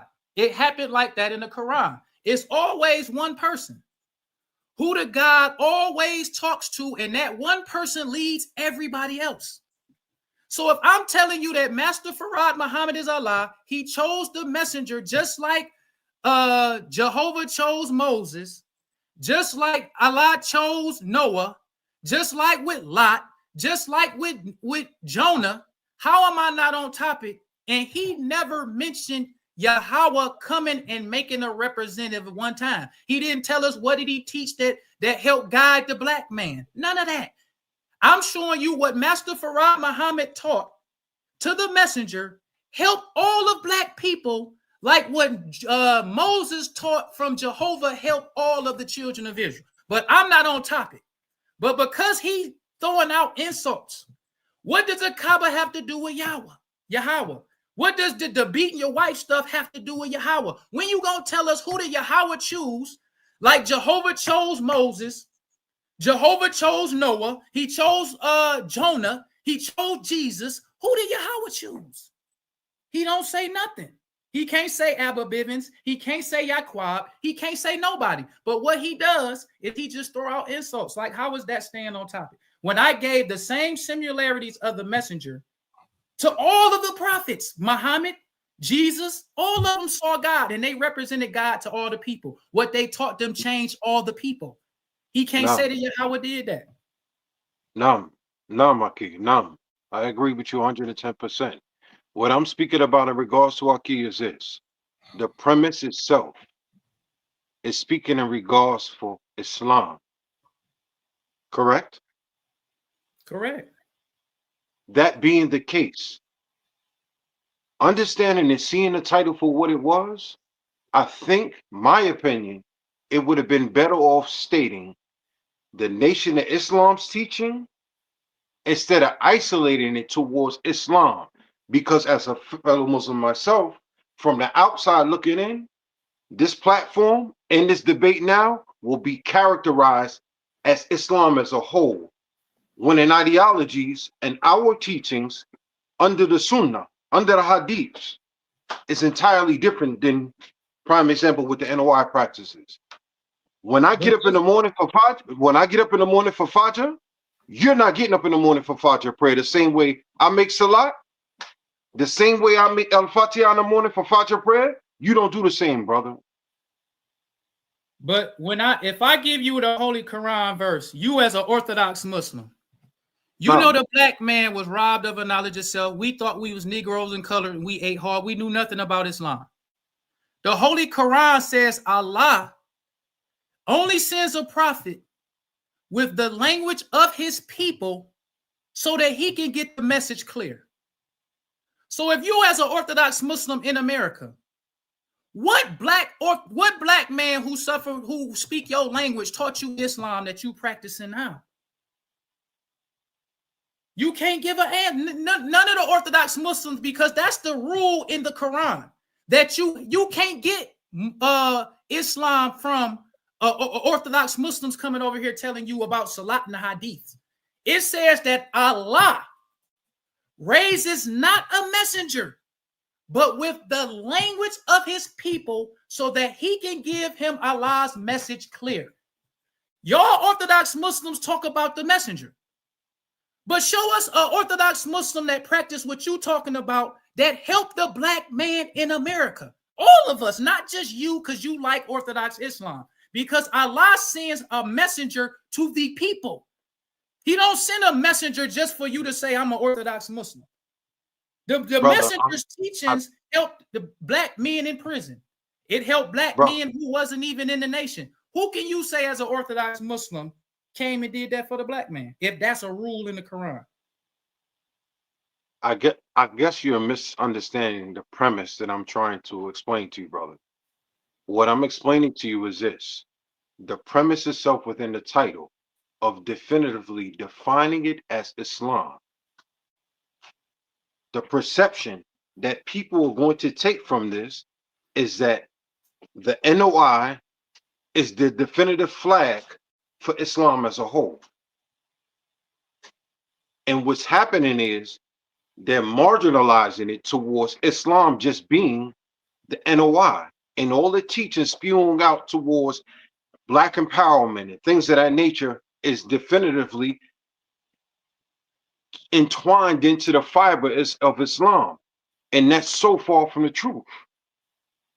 So you as a Muslim, an Orthodox Muslim, you say that about us.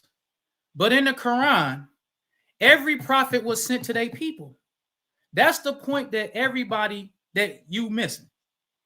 The Holy Quran specifically says that Allah raises up a messenger, but with the language of his people, so if we black people in America, if Allah want us to know Islam and we didn't know Islam, according to the Quran, it's supposed to be another black person in America with us who Allah chooses to give us Islam, not an Orthodox Muslim coming over here telling us about what we do is haram and all of that. Because what we practice in America as black people in America is what caused Orthodox Muslims to come here. Orthodox Muslims wasn't coming over here spreading Islam. We don't smoke. Orthodox Muslims smoke. Orthodox Muslims drink alcohol. Orthodox Muslims will sell another black person pork. We don't even touch pork. We wouldn't sell our brother pork. But them same Muslims who you talking about telling us what we doing is wrong, they'll sell a black person some pork. All right. Let's move on. Brother, my premise, brother. Okay. I didn't come to argue with you, brother. As we seen on the channel right now, brother, as all of us being Muslims. And I perceive all of us being brothers a part of the Ummah. I didn't come here to argue with you or debate. I'm just giving you clarity so it's seen from the outside, looking in for other brothers and sisters that follow Islam. And what I'm looking at in the chat that my wisdom had to tell me what's going on. The definitiveness in the argument amongst brothers in regards for the deen of Islam. I just want to give my insight on it to another Muslim brother. No. What's being seen. Sit down. Like the video. Thumb up the video. All right. Captain, you want to say something before you go, or? Yeah, I again I appreciate it in the spirit of me talking trash. So I got 3 Muslims on here going back and forth. This was a perfect title. I got 2 Fruit of Islam, they don't agree with each other. And then I got Brother La coming in here with the Sunni side. This was the perfect title. I didn't force nobody to agree to the title. I didn't force nobody to accept it. I presented the title. You accepted it. So when I go to talking about the Quran and the title has Quran and Bible, I stick to it. When he said I was making like attacks and stuff like that, showing that you could beat your woman in the Quran is just in the Quran. Showing you can circle the Kaaba is in the Quran. Showing that you pray facing Mecca is in the Quran. Quran is in the title. Islam is not in the title. The title of this debate is Captain Tazaryach versus Khalil Shabazz. Is Yahawah and Allah the same God according to the Quran and the Bible? So all I did, even if anybody goes back and look at the presentation, I showed even the holidays. I showed how they got the different high holy days for the Quran versus the different high holy days in the Bible. So it's not my fault if I can clearly go into the Quran and show that these are 2 different gods. Even the names are different. So there was no slandered from that side. So Sarnetta, I appreciate you having me on this platform.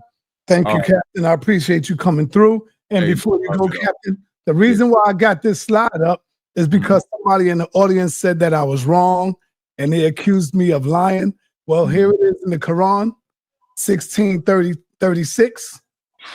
And we certainly sent into every nation a messenger. So the person that said I was wrong, you're wrong, bro.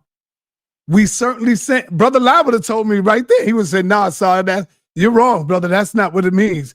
You know how the Hebrews do? The Hebrews say, nah, brother, that's the wrong context. Well, Brother Lai would have told me straight up, nah, brother, you're wrong. The prophet didn't say he sent people and a messenger to every nation.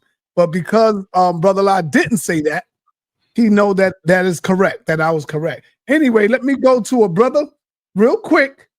B7. Captain, thank you, Captain. No sweat. Peace. Salute, y'all. Hey, before you go, I want to publicly, One more thing before you go. I know you said Wait, last Cam, hold go on. Wait, Hold go on, ahead, Cam. Go ahead, Cam. Yeah, because I got to go too, but I just want to get a confirmation if Brother Tazaryach and Khalil will do this again with me.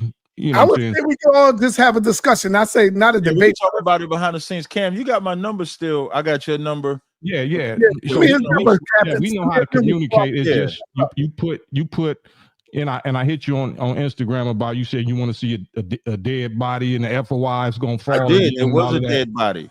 So that's what I'm why saying. all So y'all up here talking. you It was a cutting dead me body. off, bro. You cutting me off. I'm trying to So leave. I'm just telling you why I'm asking for another, you know what I'm saying, discussion. But Khalil, me and Khalil never met. You keep saying your fellow FOI, just like you got Hebrew Israelites that's not your fellow Hebrew Israelites, because they call you hypocrites and fakers and all of that, right? So I want to extend an invite for both of y'all separately to have a discussion with me live. We could do it with Sarnetta, or we can do it on our own. Are y'all willing to do that again with me? Go with Sarnetta. It makes it better. Are y'all willing to do that with me? Do it with Sarnetta. I'm fine with that. Makes But it a whole lot better. I just want to make sure you understand, though. For you I mean, to be I FOI, understand. That's no problem. You getting in the feelings and You emotions. I'm just FOI asking and he you for another FOI. discussion. That's like me and Katazai being ISUBK and on this Bro, I'm stage. just asking you for a I'm just showing you the difference. And you gotta repent too, Cam. You gotta repent, brother. Yeah. I'm working on it. Against your brother, man. That's even though y'all might not agree, that's still your brother. Yeah, that's not my brother. That's not my brother. That's not his brother, Si. He said that's not his brother. That's not my brother. That's not your brother, Cam. Yeah. Brother, Cam is not your brother. No. Hey, I mean, if I could just get 30 seconds before I go. Wait, Cam, you staying. I'm leaving. Wait, Cam, you staying. Cam, wait, hold on, Cam. Listen to me. No, listen to me. I'm about to leave. You staying. So I'm about to leave too. We both about to leave. Okay, if Farrakhan is a hypocrite, that's you not my brother. Okay, he said what he said. What I just want to point out is that when he say other Israelites would call me a hypocrite, he's correct. But another ISUBK member wouldn't do that. So he's I don't know what our rules are. I'm just telling you. So he's FOI, you FOI. That's like Katazai being ISUBK. That's two people claiming to be FOI. That's two people claiming to be FOI. That's why you're supposed to do a showdown and prove who's who and what's what. The man been emotional since he been on here. So now that's like me and Katazai being on this stage together and seeing us go back and forth. So I just want to point out, West Coast Cam is like Dr. Reggie. Don't go nowhere. I gotta ask him this question before you break out, Cap. Okay.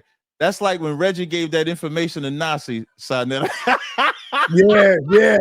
Reggie. I called Reggie. I said he was committing treason. Right? Yeah, you did. You called Reggie out on it, man. But before I go, you said you want to do something before I go. I want to ask Cam this question. He's saying that Brother Khalil is not his brother because he called Farrakhan a hypocrite. Do you worship Farrakhan or do you worship the Honorable Elijah Muhammad? Not only that, do you also agree with Minister Farrakhan for suspending and kicking Khalid out the Nation of Islam for banging on the Jews, which he taught Khalid what to do and how to do it? Everything that Khalid said to them, he got from the Minister Farrakhan. So you agree with Farrakhan on that part? Come on, unmute yourself, brother. 1000%. And yourself, hold on, don't cut me off. Yourself, every individual that disagrees or has an issue or that disagrees with that, I challenge each one of y'all personally, without no other people on here, me and you to go all the way through it. So you agree with Farrakhan? Man worshippers, man. I told you, Si. Look, man, hold on. So you also agree with Minister Farrakhan kissing the Jew on the right and left side of the cheek? Kissing a Jew? Kissing a human being? Yeah, he kissed a European Jew who he said was the synagogue of Satan. You agree with all of that? That's just like if we saying Prophet Muhammad was a no, brother. No. Listen, I agree. Listen to me. I agree with everything that you ever seen Minister Farrakhan do since he woke back up. Well, then Brother Shabazz is right. Don't cut me off, bro. Right. So Farrakhan took the bag just like the rest of them. I'm doing the emotional thing, and when I can't even complete a sentence without y'all breaking in, then y'all calling me emotional. Conversation with you. Y'all keep cutting me off, like, so that's not really civilized conversation. So that's why I was quiet. I stayed here, like brother said. You've been on here 40 minutes. You said you was gonna leave 40 minutes because I had to check myself and follow y'all's protocol and follow y'all's respect. You know what I'm saying? I sat here just so I could say this, and now I can't even say this without y'all interrupting. Brother, you got the floor. Go ahead. So that's what I'm saying. So personally, a personal invite to Brother Tazaryach to do this again, because we did two kind of like discussions before, but I never did one with Khalil, and I want to do one with you, Sarnetta, just separate. Will y'all agree to do that with me? And yes, I'll get out of here. Yes, that's a yes. Yes. Yeah, I'm down with that. Just hit me up. So we set it up, and anybody else that wants to, to do this with me, you can hit me in my DM at West Coast Cam on Instagram at West Coast Cam, and let's set it up immediately. Okay, right. That means you also agree with the Scientology and all that stuff. All that. Let's talk about everything. Right. That's thank you. Hey, you know what? Hey, before y'all do a sit down, wait, Khalil. Before y'all do a sit down, y'all may not know West Coast Cam. So I think you should do like an interview with the brother. Yeah, I know who you see. This brother got a good history from hip hop and Islam. Now, this is me talking outside of debate, right? So I think it would be a good, and Cam, just so you understand, when Sarnetta does it, he always does like an introduction of anybody that comes in that the audience may not know, so they can get familiar with you. So what I'm saying first, before y'all do like a debate, maybe do like an interview that might turn into like a Q&A type of debate, but I definitely think y'all should do that. I think that would be good for both. Yeah, I like that. Yeah, it's fine. I'm not even interested in debate. We can disagree. We can call it a discussion or a conversation. We don't want to call it no debate. Whatever y'all want. But I think if it started with Sarnetta and you, I think that would be best, because you and I have done it already, but you and Sarnetta have not. So we don't have the same disagreements though. So I never heard of Sarnetta. I personally never heard Sarnetta. I personally never heard Sarnetta saying the disrespectful stuff about the nation that you saying. I mean, well, there's only one me. No, that's what I'm saying. So I'm not gonna get at him the way I get at you. Well, I'm gonna let you get at me, but I get what you're saying. I'm going with the messenger over Farrakhan any day. And okay, that's great. We talk about that. Hold on, Farrakhan have deviated from the teachings of the Honorable Elijah Muhammad. He said that himself. Oh, okay, there you go. Okay. So he said, but that's what I said. Ever since he woke back up, ever since 1981, right? Yeah. So since 81, you got a problem? Yeah, since he took that bag from Arthur Costa, man. Hey, salute to the panel. Never mind. Salute to the panel. So just let me know when this is over, but salute to the panel. This is a hell of a debate. Anytime I can come in a debate, and when the debate is over, I got 3 different type of Muslims going at it. Hell of a debate. Nice. Until next time. That's what I was trying to avoid. I wasn't trying to debate.